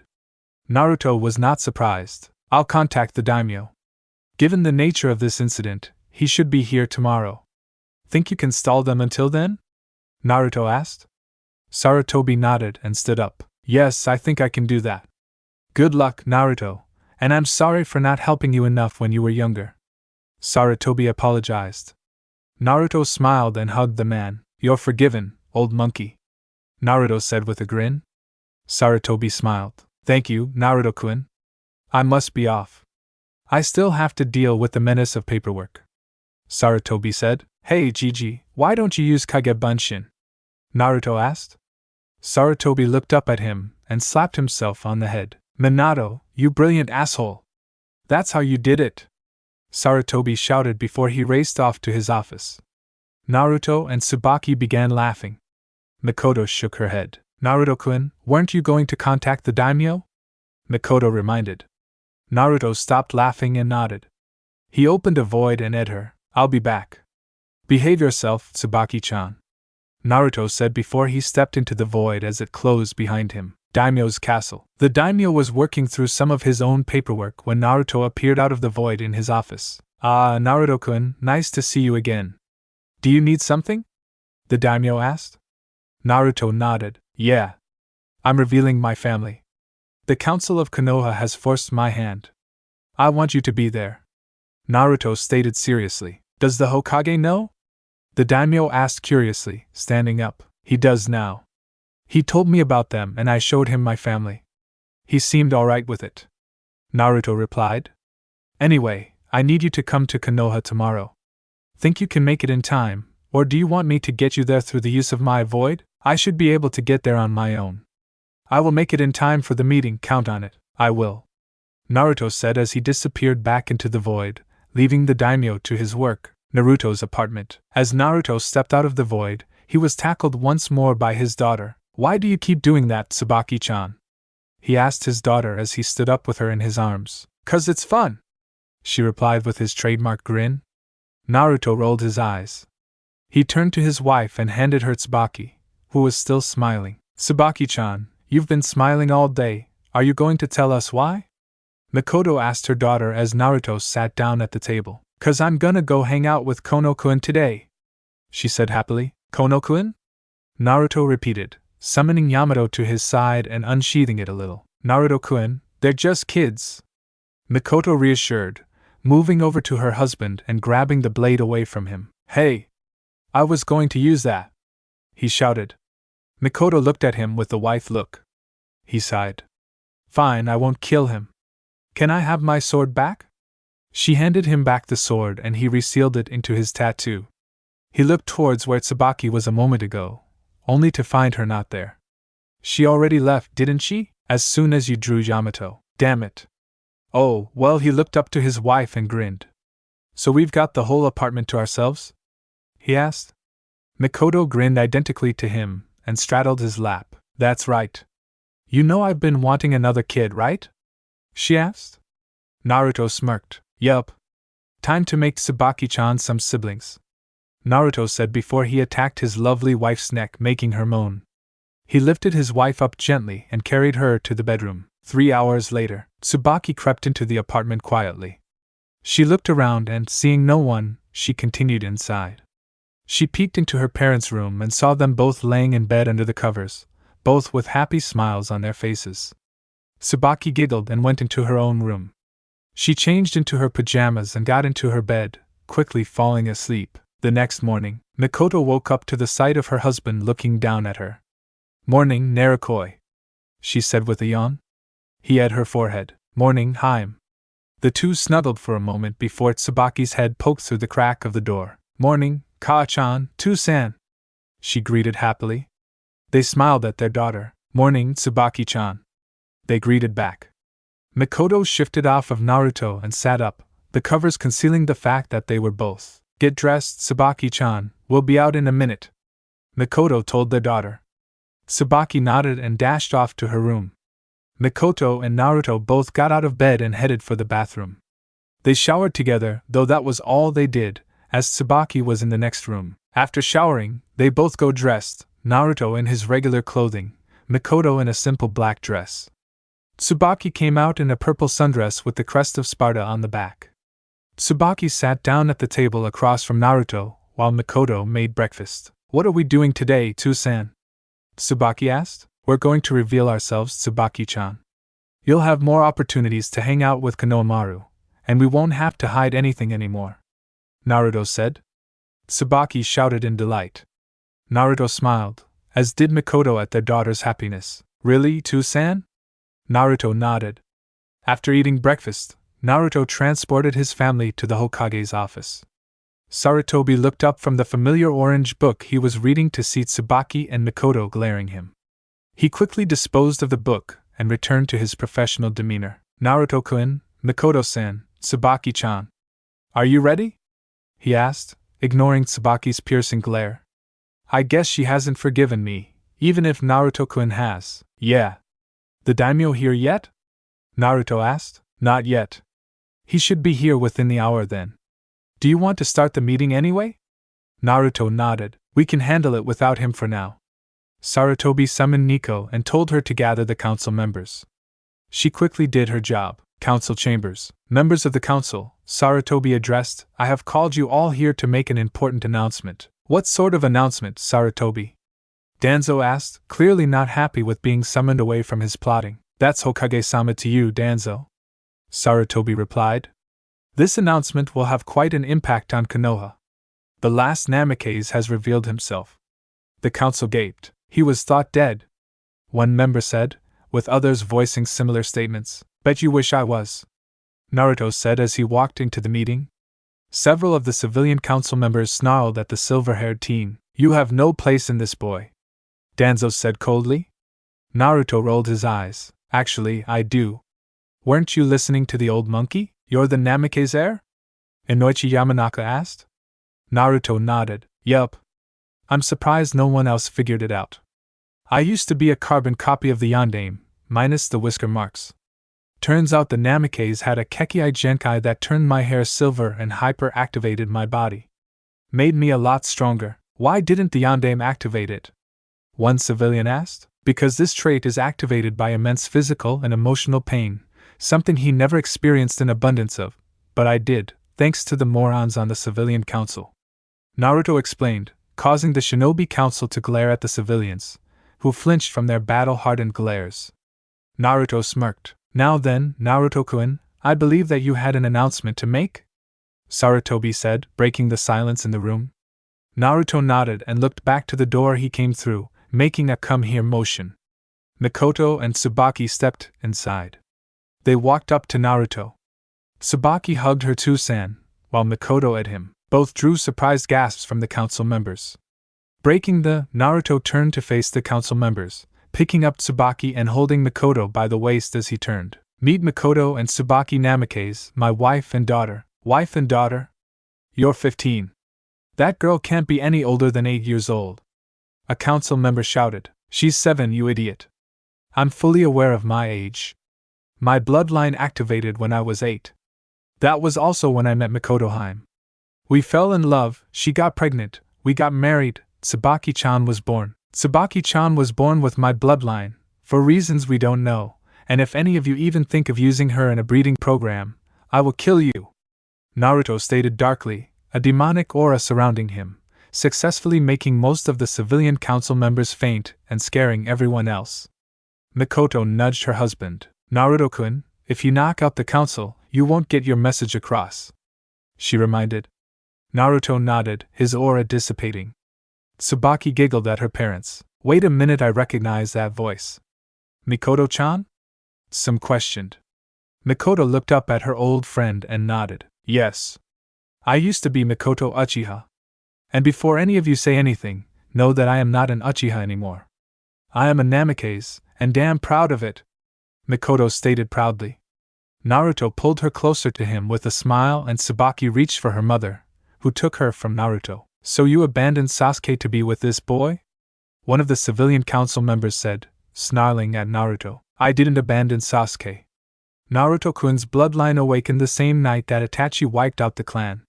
He nearly killed me, but Naruto-kun found me and saved me with his bloodline, which is why I look the way I do now. And think, Itachi must have had a reason for sparing Sasuke. If he discovered that I survived, he might come back to finish one of us off." Mikoto explained. "So you will go back to Sasuke-sama?" a pink-haired civilian council member stated. Mikoto looked at her like she was crazy, and Tsubaki glared at said woman. "Weren't you listening? I am no longer Mikoto Uchiha.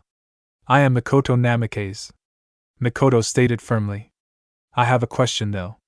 Why have you been spoiling Sasuke?" "It's to ensure that the Sharingan doesn't leave Konoha," Danzo stated.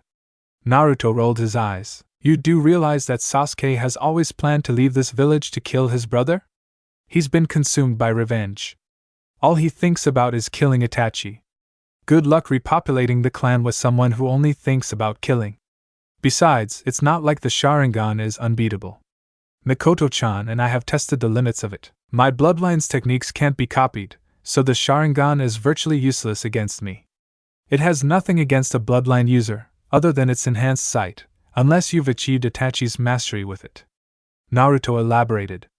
"Anyway, Sasuke shouldn't even be a shinobi. That little massacre heavily damaged his psyche. Didn't you do a psychological exam before you let him graduate? Konoha needs the Sharingan," another civilian shouted out. "No, Konoha needs competent shinobi, and a council that knows its place," Naruto shot back. "Watch your mouth, boy," Hamura warned. Sarutobi cleared his throat. "Naruto-kun is right, Hamura. You forget your place. You do not decide what is best for Konoha, I do. This is not a democracy. I am this village's leader, you are all merely advisors. And as this village's leader, I am riding the chain of command. The civilian council is forbidden from dealing in shinobi matters from this moment forward." "You can't do that, Hokage-sama," a civilian shouted out. Sarutobi glared at the man, making him cower in fear of the aged shinobi. "I can't? Wrong. I can, and I have. Furthermore, I have let you three abuse your power for the last time. You are merely my advisors, nothing more. Overstep your authority again, you will be executed," Sarutobi stated firmly. His former teammates looked as though they were about to protest, but a glare from the aged Kage shut them up. "Naruto-kun is right. We need competent shinobi, not people who rely on one unique ability." "Sarutobi," Wikohara tried. "Silence," Sarutobi said coldly. "You three are dismissed." The three elders reluctantly left the meeting, not wanting to test the limits of Sarutobi's patience. "Now, Gigi, I believe we were discussing my inheritance?" Naruto reminded. Sarutobi nodded. "From this day forward, Naruto-kun and his family are recognized as the Namikaze clan. They will live in the Namikaze estate, and Naruto will now have access to all of his inheritance," Sarutobi stated. The shinobi council members smiled, while the civilians scowled. "Nicely done, Hokage-dano," the daimyo said as he walked inside the chamber. "Daimyo-sama, Naruto-kun asked me to come down here to set this village right. It seems that you are doing a fine job of that yourself, so I really have only one thing to say. Know that Naruto-kun and his clan have my full support. Naruto-kun himself has already grown into a fine young man. I expect great things from you, Naruto-kun." "I'll do my best, daimyo-sama," Naruto replied with his trademark grin. The daimyo smiled. "Good. Hokage-dano, come with me. We have a few things to discuss about this village," the daimyo said as he walked out of the chamber. Sarutobi nodded. Meeting adjourned. Sarutobi followed after the daimyo. The civilian council members left rather quickly, afraid of what Naruto would do to them. Most of the Shinobi Council members simply expressed their apologies for not helping him when he was younger, which Naruto waved off, blaming it on the elders and civilians tying them up in politics. Some Inuzuka, however, pulled aside Mikoto while Naruto spoke with Hayashi Hyuga regarding Naruto's bloodline. "It's good to see you again, Sim-chan," Mikoto said, happy to be able to talk to her old friend once more. "Same here. But I just can't believe that you married Kushina-chan's kid," Sim said. Mikoto blushed. "I know. I thought that at first, too, but Naruto-kun is so sweet. He is everything a woman could ask for in a husband. He's always there for me and Tsubaki-chan. He's a wonderful husband, father, lover, and friend," Mikoto said to her old friend, who smiled. "I'm just glad you're happy, Mikoto-chan, even if it's with someone who's like 20 years younger than you." "Well, when Naruto-kun's bloodline saved me, it somehow managed to de-age me, Sim-chan. My body is physically only 23 years old," Mikoto explained, making Sim's eyes widen. "How? We don't know. It seems that his bloodline has superior cellular regeneration, which results in near immortality. We don't exactly want to test the limits of this healing." Sim nodded, then grinned. "So, how's the gaki where it counts? He keeping you satisfied?" Sim asked. Mikoto blushed again. "Very." As the two women continued their conversation, Naruto had finished discussing his bloodline with Hayashi. The man was eager to learn about a bloodline that could surpass the Sharingan. Tsubaki jumped down from her father's grasp and ran over to her mother, who scooped her up into her arms. Tsubaki giggled as Mikoto ate her on the cheek. "Sim-chan, this is Tsubaki-chan, our daughter." Sim smiled at the mini-devil. "Hello, Tsubaki-chan. I'm an old friend of your Kaa-chan's. We were like sisters," Sim introduced. Tsubaki stared at the feral-looking woman, then looked at her mother, then back at Sim. "So, does that make you my aunt then?" Tsubaki asked innocently. Sim looked at Mikoto, who smiled and nodded. Sim grinned. "I guess it does." Tsubaki grinned like her father. "Great! Now I've got another Oba-san." Tsubaki cheered happily. Naruto walked over to his family and ate his wife on the cheek. He looked at Sim. "Another family member?" he asked. Tsubaki nodded excitedly, making him chuckle. "Well, you're welcome at the Namikaze estate anytime, Sim-san. Any friend of my wife's is a friend of mine." Sim smiled and thanked the silver-haired devil. Naruto smiled at his family. One of the daimyo's samurai guards came up to them. "Namikaze-sama, Daimyo-sama requests that you come to the Hokage's office. He wishes to speak with you." Naruto nodded and transported his family directly to the office via void. "Hokage's office. What is it, Jiji?" Naruto asked as he and his family stepped out of the void. "Naruto-kun, I have many pressing matters to attend to, and would like to deal with the revelation of your parentage as soon as possible. I would like to make a village-wide announcement," the daimyo said, standing up to face Naruto. "Fine by me. Girls?" Mikoto nodded with a smile, while Tsubaki loudly voiced her approval. He turned back to the daimyo. "Looks like you got their answer. When are you going to do it?" "Now, if that's fine with you," Sarutobi stated. Naruto nodded. Sarutobi summoned a squad of his most loyal ANBU and told them to gather the villagers. Village center. 1 hour later, many people were murmuring as the last few villagers walked into the center. Most were wondering why the Sandaime had called for a village-wide announcement, and what he was going to be announcing. The murmuring immediately stopped when it wasn't the Sandaime, but the daimyo himself walking up to the podium. "People of Konohagakure, it has come to my attention that I have been far too lax in the running of this village. My main cause for coming to this realization is that I have discovered that a single boy has been tormented by you all for the past 15 years. The boy I am speaking of is Naruto Uzumaki," the daimyo announced. Naruto walked up to the daimyo in the form of his old self. According to the boy, the Hokage, and several eyewitnesses, this boy was beaten by some, tortured by others, and unjustly punished for the slightest offense. Both myself and the boy have been told why, and it does not excuse your actions in any way. This boy has done nothing to deserve your anger. Even more than the fact that it was undeserved, proof has surfaced that this boy is the son of Minato Namikaze, the Yondaime Hokage and savior of this village. Many civilians spoke out at this. "There's no way that demon is the son of our Yondaime," one civilian shouted, only to have his head cut off by one of the daimyo's samurai, effectively silencing the crowd. The Sandame's law has been ordered a priority from this day forward.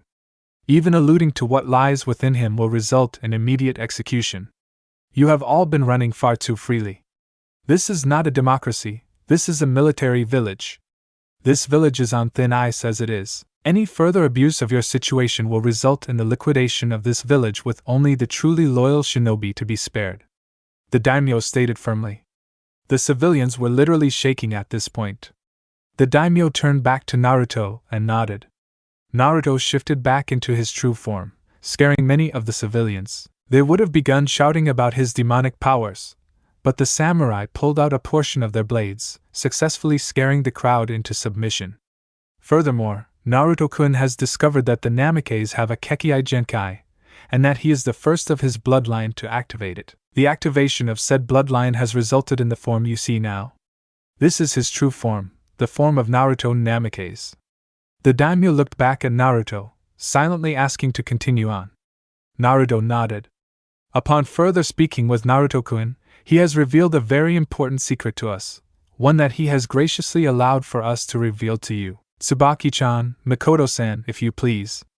Mikoto and Tsubaki stepped out of the shadows and walked over to Naruto, Tsubaki grabbing her father's left hand, while Mikoto walked over to his right side and leaned into him, with him wrapping his arm around her waist. This is the Namikaze clan. Naruto, his wife Mikoto, and their daughter, Tsubaki Namikaze. The daimyo introduced. The crowd gaped at the two other Namikaze. One civilian spoke up. Why does she look so much like Mikoto Uchiha? Mikoto sighed. Because I used to be Mikoto Uchiha. The crowd was, once more, in uproar. Why did you abandon Sasuke-sama? Some of the civilians shouted. This time it was Naruto's turn to sigh. This was getting old. Shut up! He shouted, instantly silencing the crowd. Mikoto-chan was nearly killed by Itachi. After my bloodline activated, I was able to get her away in time. In time, we fell in love. The daimyo married us in secret, much like he did my parents, and eventually Tsubaki-chan came into the picture. Itachi must have had a reason why he spared Sasuke. He likely thought no one was left except the runt of the clan. If he discovered that Mikoto was still alive, he might have come back to kill one of them. So you're going to restore the Uchiha clan? One of the civilians stated. Mikoto shook her head. Weren't you listening to Naruto-kun? We're married. I am no longer an Uchiha. I am Mikoto Namikaze, and nothing will change that. Keikawa-san? Sasuke said, walking up to his mother. Hello, Sasuke. Mikoto greeted him passively. You're alive?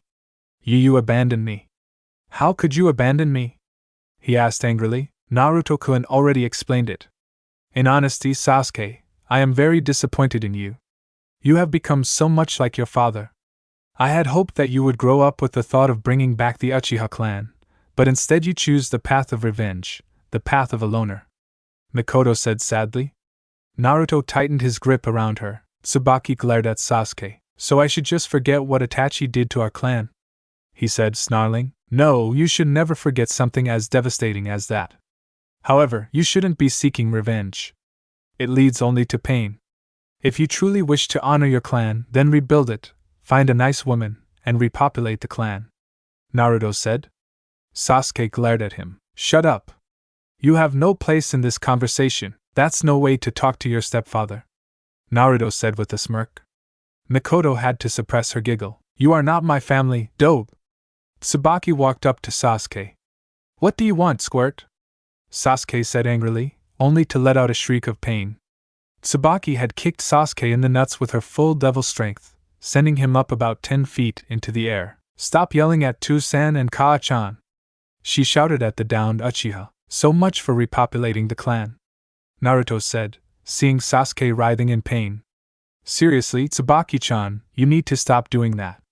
With your strength, you could do some big damage, but he was yelling at you. Tsubaki said to her parents. Naruto rubbed her head. I know, but we can handle ourselves, Muzum. Naruto said, smiling at his daughter. He then grinned. Nice kick, though. Tsubaki grinned. Mikoto bonked him on the head. Don't encourage her. Mikoto scolded. I'm not encouraging her. But come on, it was a nice kick. Naruto replied. Meanwhile, the daimyo and the sandame had dismissed the civilians and the shinobi. Currently, the Namikazes and they were the only people left in the area, as medics had carted away Sasuke. The two men smiled, watching the family interact. Things will still be difficult, Sarutobi.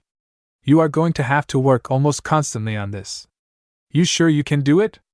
The daimyo asked the aged Kage. I can manage for a bit longer. At the moment, no one else is qualified for the position in this village, and Naruto is too young. He replied. True. Well, if you ever need backup, I can send my samurai to straighten things out. Good luck, Sarutobi. The daimyo said as he left the area with his samurai guards by his side. Sarutobi looked back at the family, only to not see them. He sighed and sat down. Namikaze's mansion. Naruto and Mikoto watched as Tsubaki excitedly ran around the mansion, wanting to explore every inch of the building. Eventually, Naruto grabbed her and lifted her off of the ground. Calm down, Musum. We're not leaving this place anytime soon. You'll have time to explore. For now, get some rest, alright? He said as she snuggled into his chest. Hi, Tusan, Tsubaki said as she drifted off to sleep. Naruto and Mikoto smiled at their daughter. She must have been tired. He said softly as he carried her to what would be her new room. She had a busy day. Mikoto replied as they tucked her into bed after she changed her into her pajamas. They shut her door and headed into the master bedroom. It was rather large for a bedroom. They looked around and saw the king-sized bed, the entrance to the bathroom, and the two closets. Mikoto recognized some of the kimonos in one of the closets as kushinas. Naruto spotted his father's iconic coat in the other closet. He stripped down to his boxers and turned to his wife, who had already changed into a nightgown. They laid on the bed together and embraced as Naruto pulled the covers over them. They ate and held one another as they drifted to sleep. Things were looking up for Naruto and his family. Mikoto hummed lightly as Tsubaki suckled on her. She leaned against Naruto, who smiled at his new family. 3 months ago, they were blessed with their beautiful little girl.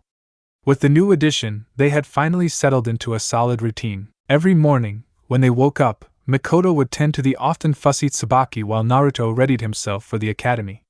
They would eat breakfast together before Naruto left. While he was at the academy, Mikoto spent her day tending to their daughter, a task that brought her nostalgic memories of raising Itachi and Sasuke. The main difference this time was having a husband who was eager to help her. Naruto delighted at being a father, doing anything he could to help her. Likewise, Tsubaki was clearly attached to her parents, even by normal standards. If one of them left the room, the other needed to remain, unless Tsubaki went with them. She's a hungry little thing, isn't she? Naruto said, seeing Tsubaki's almost frenzied suckling. Mikoto nodded. She seems to have inherited your appetite, not to mention your hyperactivity. She noted. Naruto nodded, sighing happily. The room was quiet, the only sounds being Tsubaki's suckling and Mikoto's gentle hum. Both were shocked when a dark void opened at the foot of their bed. Naruto's grandfather stepped out, looking no different than he had a year ago. In his hand was a sheathed daito. Hello, Aji-san? Mikoto greeted with a smile. Sparda smiled at her, his smile widening considerably upon seeing the child attached to her. Congratulations, you two, he said. Naruto grinned, while Mikoto smiled brightly. Tsubaki, oblivious to the new arrival, continued to feed. I see you have adjusted to your new lives quite well, he noted, looking around the apartment. We've had a whole year, Aji-san. Of course we're adjusted, Naruto said. Sparda nodded, smiling. Naruto then took note of the sword in Sparda's hand. What's that, Aji-san? I told you, I would have Mikoto's blade with me when I returned. Mikoto handed Naruto Tsubaki, who had fallen asleep. She readjusted her top and stood up. Sparda handed her the daito, allowing her to examine it. The hilt was wrapped in black and red cloth, a broken chain hanging from the pommel. The guard was black, shaped like a manji. Intrigued by the design, she gripped the handle, drawing the blade. She marveled at the gleam the black blade gave off. It was beautiful, yet seemed eager to cut through her foes. I did not name it. I felt it best that its owner give it a name. Mikoto nodded. She ran her eyes along the entirety of the weapon, trying to get a feel for the weapon to bestow upon it a proper name. She felt one in particular echo in the back of her mind. Thinking it over, she nodded. It was suitable. Zangetsu, she said. Sparda smirked. Cutting Moon? Surprisingly fitting. A good name. Mikoto nodded, sheathing the blade and placing it on the table with force edge. Naruto seldom kept force edge with him, as Yamato was more than enough protection. Sparda moved over to Naruto, who was gently rocking Tsubaki. "May I?" he asked. Naruto nodded, handing the man his great-granddaughter. He gently cradled the child, a joyful smile creeping onto his face. "What is her name?" he asked. "Tsubaki," Naruto supplied. "Hello, Tsubaki-chan," he greeted lowly. Tsubaki slowly opened her eyes, being greeted with Sparda's face. She curiously reached up, pulling the man's monocle from his face. She looked at curiously before putting it in her mouth. Sparda chuckled at the girl, who smiled. "She's beautiful. She's our little angel," Naruto said. Tsubaki dropped the monocle, letting it hang from Sparda's pocket, and reached up to Sparda, pulling at his face. Sparda began chuckling. "Well, she seems to like her great-grandfather," he noted. Sparda nodded, making faces at Tsubaki. Tsubaki's laughter filled the room. Mikoto shook her head as she heard her daughter roar. She smiled at the fond memory, and watched amusedly as her husband and daughter sparred. Every blow Tsubaki tried was batted aside by her father. It was beginning to frustrate the silver-haired girl, to her parents' amusement. "Come on, Tsubaki-chan. I know you can do better than this," her father taunted, grinning at the petite devil. She huffed at her father before delivering a vicious spin kick to his stomach. Much to her annoyance, he caught her leg and flipped her over. "You're reacting again, Tsubaki-chan. We need to control that temper of yours." Tsubaki caught herself before she landed, springing up and kicking her father in the side. The force behind the kick managed to make the silver-haired man slide nearly a foot. He blinked, then let out a groan as Tsubaki cheered. "I did it! I finally managed to hit you too, San!" She ran over to her smiling mother and hugged her. Naruto made his way over to his two angels and sat down next to his wife. Tsubaki excitedly hopped onto his lap. "That means you have to fulfill your end of the deal." Naruto nodded. He had said 2 years ago, when they had started this, that if Tsubaki could legitimately land a blow on him, he would buy her anything she wanted. "Yes, it does, Tsubaki-chan." "What do you want?" She grinned, looking eerily similar to her father. "Ichiraku ramen bar." "I should have guessed," Naruto grumbled, sitting next to his daughter, who was currently on her 12th bowl of ramen. Now, Naruto still loved ramen, and had passed that trait down to his daughter, but Mikoto had succeeded in teaching him to moderate his cravings for the food. She had only allowed a certain amount of it a day. Oftentimes, he would go days without it. So, watching his daughter eat as much as she wanted while not being able to pig out like he used to was a painful thing for him, especially since he had already eaten his maximum amount allowed for the day. "How much more are you going to eat?" he asked his daughter, who had just received another bowl from Ayam. "How much more is left?" she asked the waitress. Naruto groaned, slamming his head against the counter. Mikoto giggled, rubbing her husband's back soothingly. "It's okay, Naruto-kun," she said. "So unfair, Miko-chan," he whined. Mikoto leaned down and ate his temple. "I still can't believe it," Ayam said, staring at Naruto. "How did you get him to stop pigging out?" Mikoto smiled at the waitress. "Naruto-kun listens to me," she said simply. "Yeah," Naruto grumbled. "I learned years ago that my life would be much easier if I listened to Miko-chan." Mikoto smiled, rubbing her husband's back. Ayam giggled at the couple. She had thought at first that Naruto marrying Mikoto was a bit strange, but after seeing them together, she saw how in love they were with each other. Once she met Tsubaki, she knew that they were perfect together. Tsubaki reminded her quite a bit of Naruto when he was little, always full of energy. At times, though, Mikoto's genes shone through. Tsubaki showed an intellect well beyond her years, at times saying things Ayam herself didn't know. She wasn't nearly as dense as her father was, though she chalked that up more to her actually having parents to explain things to her, unlike Naruto, who had proved to be quite intelligent, though still not to the extent of his wife. "Done!" Tsubaki exclaimed after devouring nearly 30 bowls of ramen. Naruto was weeping comically, still upset at not being able to eat ramen. Mikoto was still consoling her husband, gently rubbing his back.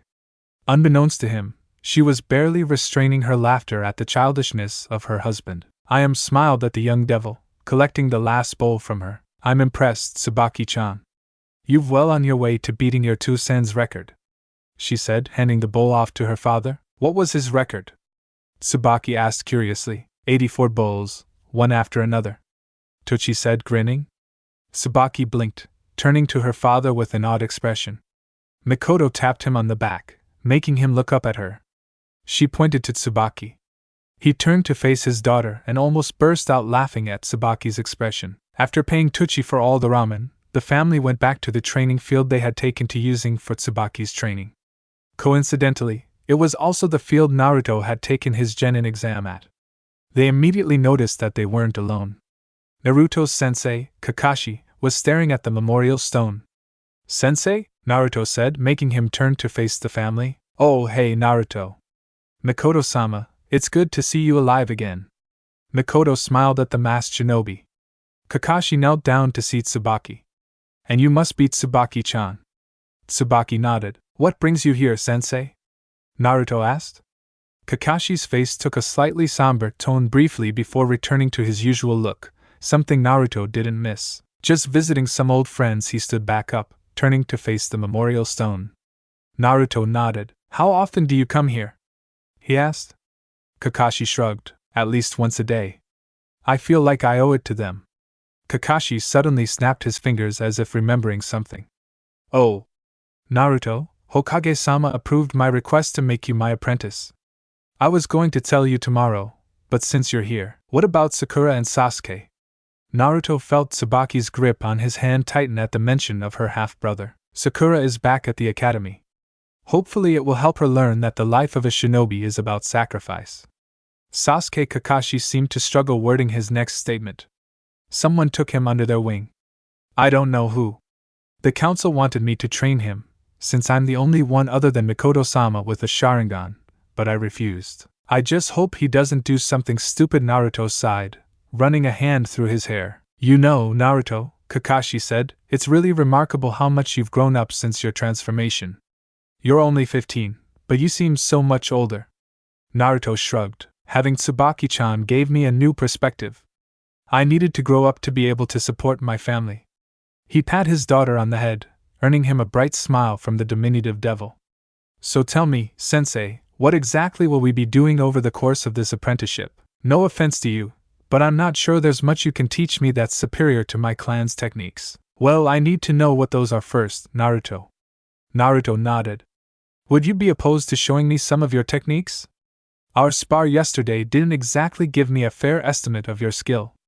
Naruto seemed to consider it for a moment before nodding. He moved to the center of the field with Kakashi, while Mikoto and Tsubaki watched from their spot by the memorial stone. What exactly do you want to see? Naruto asked. I don't know any jutsu other than the basic academy ones, but my Kekkei Genkai gives me an almost unbeatable body, and I've been training with it ever since Tsubaki was born. I know it sounds arrogant, but it's true. Well, I know from our spar that you're at least Chunin level in regards to taijutsu. Kakashi rubbed his chin and thought. What are your abilities in your own words? Naruto adopted a thoughtful expression. Let's see, I've honed my aim, I've been working on my kenjutsu, and I still don't know how to activate Force Edge. Force Edge? Kakashi questioned. Never mind. I guess my primary skill lies in kenjutsu, Naruto said, waving off Kakashi's question. He summoned Yamato to his side, surprising the masked shinobi. Want a demonstration? Kakashi nodded. Naruto stepped towards the forest, crouching into an Aido stance. He struck with blinding speed, the click of his sword as it hit the scabbard being the only sign he had even moved. He stood back up and smiled at Kakashi. That enough? Kakashi blinked. The tree behind Naruto fell down, a single clean cut separating it from its roots. You cut down a tree with one slice. Impressive. Naruto frowned, turning back to the tree. What is it, Naruto? Naruto held up his index finger. Wait for it. 9 trees suddenly fell to the ground, all of them having the exact same cut as the first one. There we go. 10 trees with one cut? Kakashi said, amazed. Naruto shrugged. I told you I specialized in kenjutsu. He smiled, hearing Tsubaki's exuberant cheers. And I can do way more than that. Kakashi nodded, shocked at Naruto's ability. Well, I suppose I should stop thinking of you as a genin then, Kakashi said as they headed back over to Naruto's family. In terms of practical application, yeah. I still don't know a whole lot about being a shinobi, though, so I wouldn't qualify for anything else. Naruto resealed Yamato and picked up Tsubaki. So should I come here tomorrow for our first mission? You should know I won't do D ranks. I'm not spending my time doing chores for people who hate me. I do enough chores in my own home. Kakashi nodded. I'll talk to the Hokage. See you tomorrow, Naruto. Kakashi disappeared in a shunshin, leaving the Namikaze family alone. I like him, Tsubaki said. Unknown location. He growled as he pulled what was left of his weapon out of the scarecrow demon, paying it no mind as the body disintegrated in a black mist. He examined the broken blade briefly before tossing it aside, picking up the blade he had severed from the demon. It'll have to do for now. He hefted it onto his shoulder, walking amongst the desolate land. I'm not going to get any stronger here. I need real enemies. His blue coat fluttered in the sudden breeze around him. He turned around, his cold blue eyes locked onto the floating blades around him. Interesting, he looked at the blade in his hand, then returned his gaze to the floating sword. An enemy that is also a blade. This will be entertaining. He dashed forward, slicing one in half. He jumped over one as it launched at him, grabbing its hilt and slashing at another one. He made quick work of the small group of enemies, ending with him impaling the 3 remaining blades with the scarecrow blade. He looked at the remaining sword demon in his hand, debating on whether or not to destroy it. It'll have to work. He continued the hellish walk, sword in hand. He had been wandering this section of the demon world for an incalculable amount of time, his punishment for attempting to kill his brother. He had recently deemed it futile to even attempt to wander, since it never got him anywhere. He continued on, however, after feeling an immense burst of power resonate through him. He knew that only someone of his bloodline was capable of such power, and that thought gave him hope. He needed his freedom, and he wasn't going to stop until he got it. Father, brother, he said to himself, which of you is it? Who is leading me to my freedom? Elsewhere, he kicked open the doors to his shop and immediately went wide-eyed. The sparda was gone. Trish, he called. The blonde woman came out from the second floor. What? She asked. Did you take the sparda? He asked. Her brow furrowed in confusion. She peered over the railing and noticed the vacant spot on the wall. She immediately jumped down to the ground floor, a shocked look on her face. How could someone take it? I mean, you're here. Did you hear anything? Trish shook her head. No. The shop was quiet until you kicked down the doors again. He sighed, running a hand through his hair. Damn it, he looked around the shop, hoping for a clue as to who took the blade. As he looked over the spot where the sparda had been, he froze. Dante? Trish called, seeing his unmoving form. What is it? That power, he muttered. He immediately bolted through the shop, grabbing his shotgun and heading for the door. Come on, Trish, huh? Trish grabbed Luz and Ambra and headed after him. Where exactly are we going? She asked. We're going to pay a visit to the family, with Naruto. Naruto sighed as Mikoto gently ran her finger along his chest. Tsubaki was asleep, allowing the couple some modicum of privacy. Miko-chan, he sighed her name. She smiled radiantly at her husband, delivering a loving peck to his jaw. You're determined to have another kid, aren't you? He asked. Ever since they had revealed their family, any time they were able, they were having. Mikoto had made it clear to him that she wanted more children. When he was still in the academy, it wasn't possible, due to his time being consumed from his studies and training with his new body, as well as Mikoto caring for Tsubaki, which was an almost 24-hour job until she turned 6. With their lives no longer secret, they could finally expand their family. And so, here they were, several hours into their copulation, allowing themselves a brief rest. Of course, Naruto-kun. I want to have a big family with you. Besides, Tsubaki-chan would love having a little brother or sister. She hugged her husband, loving the warmth he gave off. I guess you're right. I just hope we can handle 2 little balls of energy. I mean, Tsubaki's bad enough. Mikoto giggled. Silly Naruto-kun, she tapped him playfully on the nose. That's why there are 2 parents. He pressed their foreheads together, a happy smile on his face. He had never expected for his life to turn out this way, but he wouldn't want it any other way. He had a beautiful wife that loved him unconditionally, an angel of a daughter that thought he was the greatest thing in the world, and he was finally a shinobi. Life was good. I love you, Mikoto. She smiled, hearing the love in his voice. I love you too, Naruto. She laid her head on his chest, sighing happily. The next day, Naruto pulled on his coat as he looked over the scroll he had received from Kakashi. Sarutobi had agreed with them about avoiding D-rank missions, so he had assigned them a C rank involving protecting a bridge builder named Tazuna. He headed out into the kitchen, still reading the scroll. "Good morning, Tu-san," Tsubaki greeted. "Morning, Tsubaki-chan," he mumbled, carefully reading the mission statement.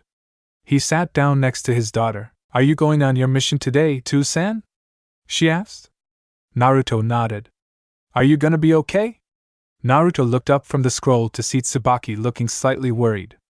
He smiled softly at his daughter, picking her up and placing her on his lap. He had her on the forehead. "I'm gonna be fine, Tsubaki-chan," he assured. "I'll be gone for a while, so it'll be up to you to protect Ka-chan, okay?" Tsubaki nodded. "I promise that I'll come back safe and sound." "Okay?" Tsubaki smiled at him, hugging him tightly.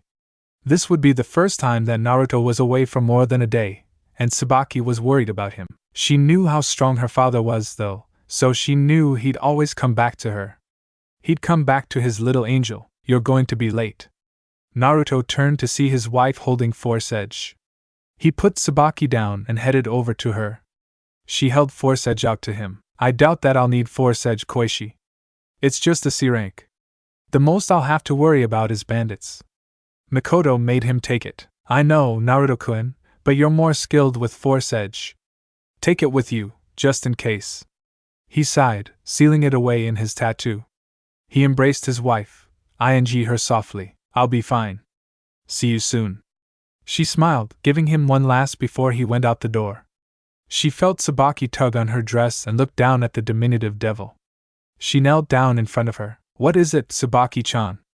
she asked. Tsubaki hugged her mother. "I miss Tu-san." Mikoto laughed. This would be an interesting week. Konoha Gate. Naruto was surprised to find Kakashi already waiting with Tazuna when he arrived. The bridge builder seemed more sober than he was when they were assigned the mission, looking more respectable than before. He scratched his gut, looking impatient. "You're early, sensei." Kakashi shrugged. "No reason to be late today." He took notice of the very small pack Naruto held behind him. "That all you'll need? I keep my weapons in my coat, and I don't need a whole lot to survive. I'm more durable than an ordinary human now." "I didn't even want the pack, but Miko-chan insisted." Kakashi laughed. "Welcome to marriage, Naruto." Naruto shrugged as they headed out of the gate, starting their mission. Due to there being only two of them, Kakashi walked in front of the bridge builder, while Naruto walked behind him, watching diligently for any threats. Neither of them spoke, which seemed to make Tazuna slightly nervous. Naruto carefully listened to the noises around him, however minute they may be. He resisted summoning Yamato as he heard the vague sound of chains rattling together in the distance. He looked ahead to Kakashi. If he heard it as well, he didn't show it. Soon enough, they passed a puddle off to the side of the road. Like the rattling chains, this set off Naruto's senses. The water was tainted with the scent of humans. It wasn't minute enough to be caused by people stepping in it, unless there was a parade through here not 20 minutes ago. Once again, Naruto discreetly peeked a glance at his sensei. The man, to most others, would still seem as relaxed as always, but Naruto saw his muscles were coiled, ready for action. As soon as Naruto passed it, the puddle dissipated, two shinobi jumping out of it.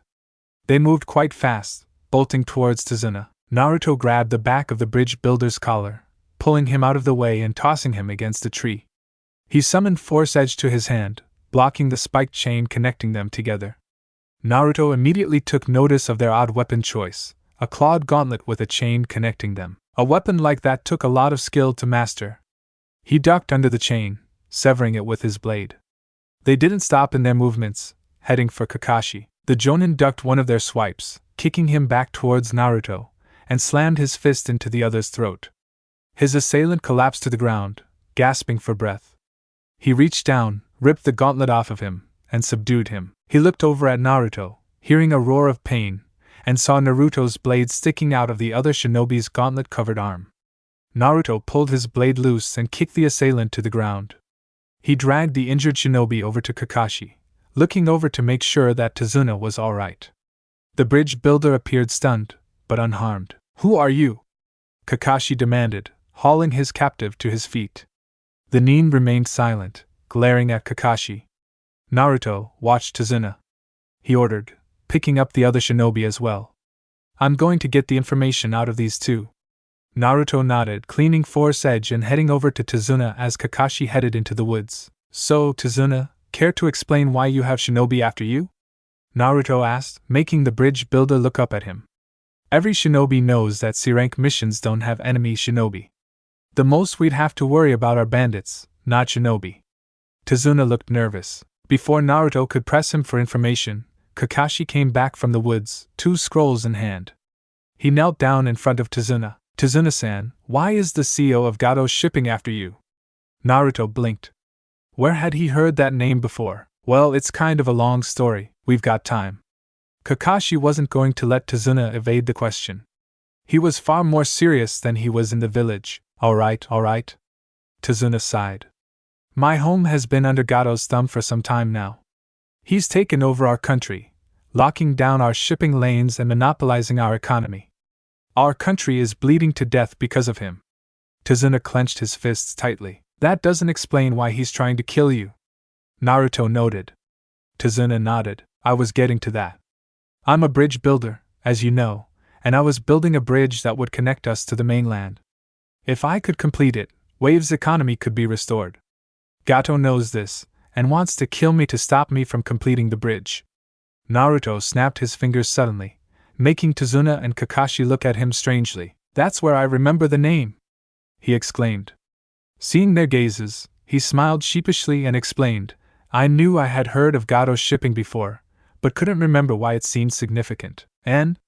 Kakashi encouraged his apprentice to elaborate. It deals with my bloodline, so I won't be too specific, but there are others around the world with powers like mine. Other members of the Namikaze clan? Kakashi asked. Naruto shook his head. No. It's complicated, sensei, and I'm not going to go into detail around a civilian. Kakashi nodded. Suffice to say that there was an incident around Wave involving those powers. Naruto turned back to Tazuna.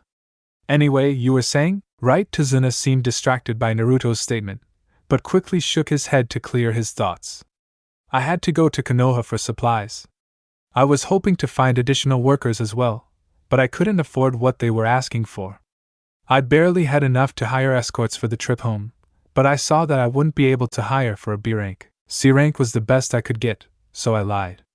I'm sorry, but I'd be dead if not for you too. So where do we go from here, sensei?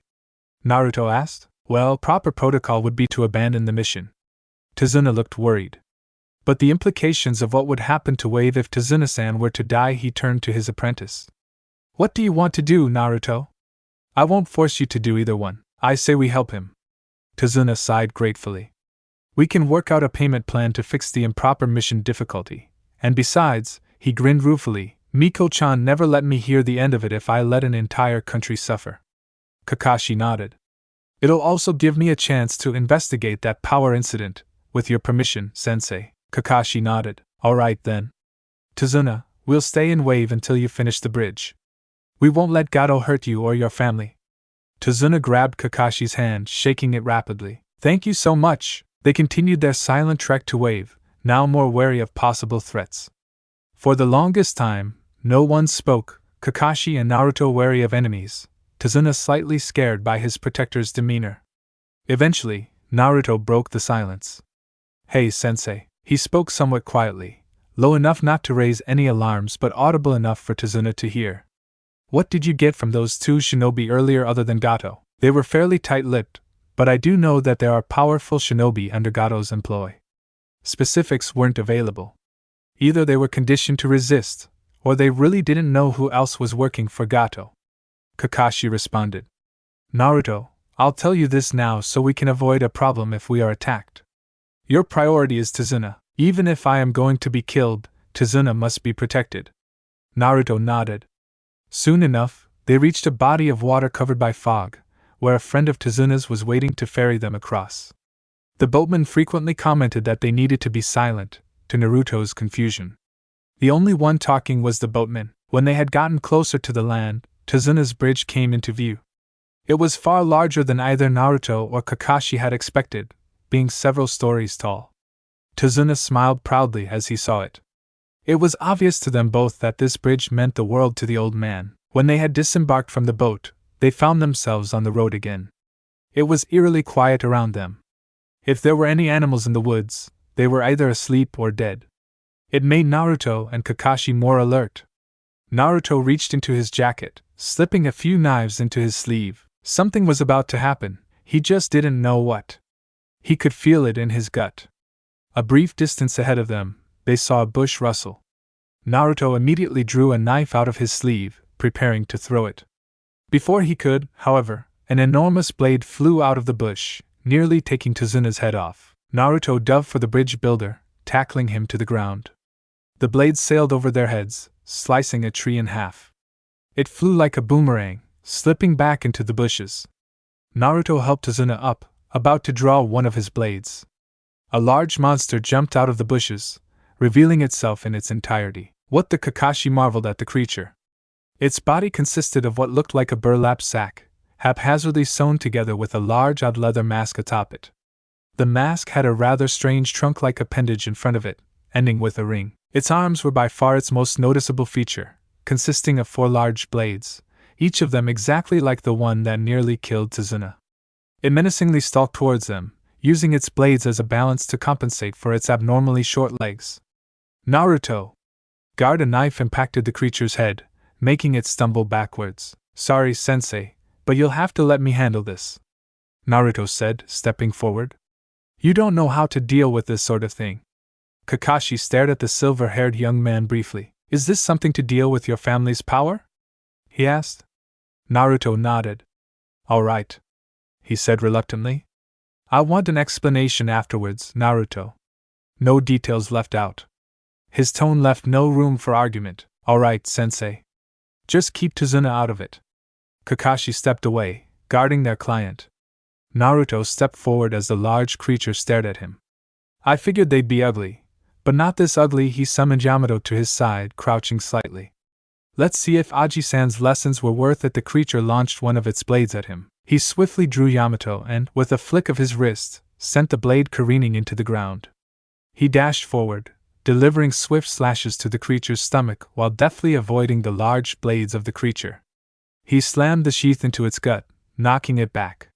He sheathed Yamato, crouching into an Aido stance. He swiftly redrew the blade, slashing rather stylishly in the air, missing the creature by a wide margin. He sheathed the blade once more and began walking away. The creature stumbled forward, its blade raised to attack, only to have its arms fall off. Its torso suddenly split open, causing the bugs within it to fall out. Naruto looked back at the creature's corpse and smirked. Naruto, Kakashi said, what was that? That, sensei, Naruto replied, was something I call the judgment cut. It's a family technique. Cool, huh? Kakashi smiled, nodding. Now that that's been taken care of, we should head on to Wave, right?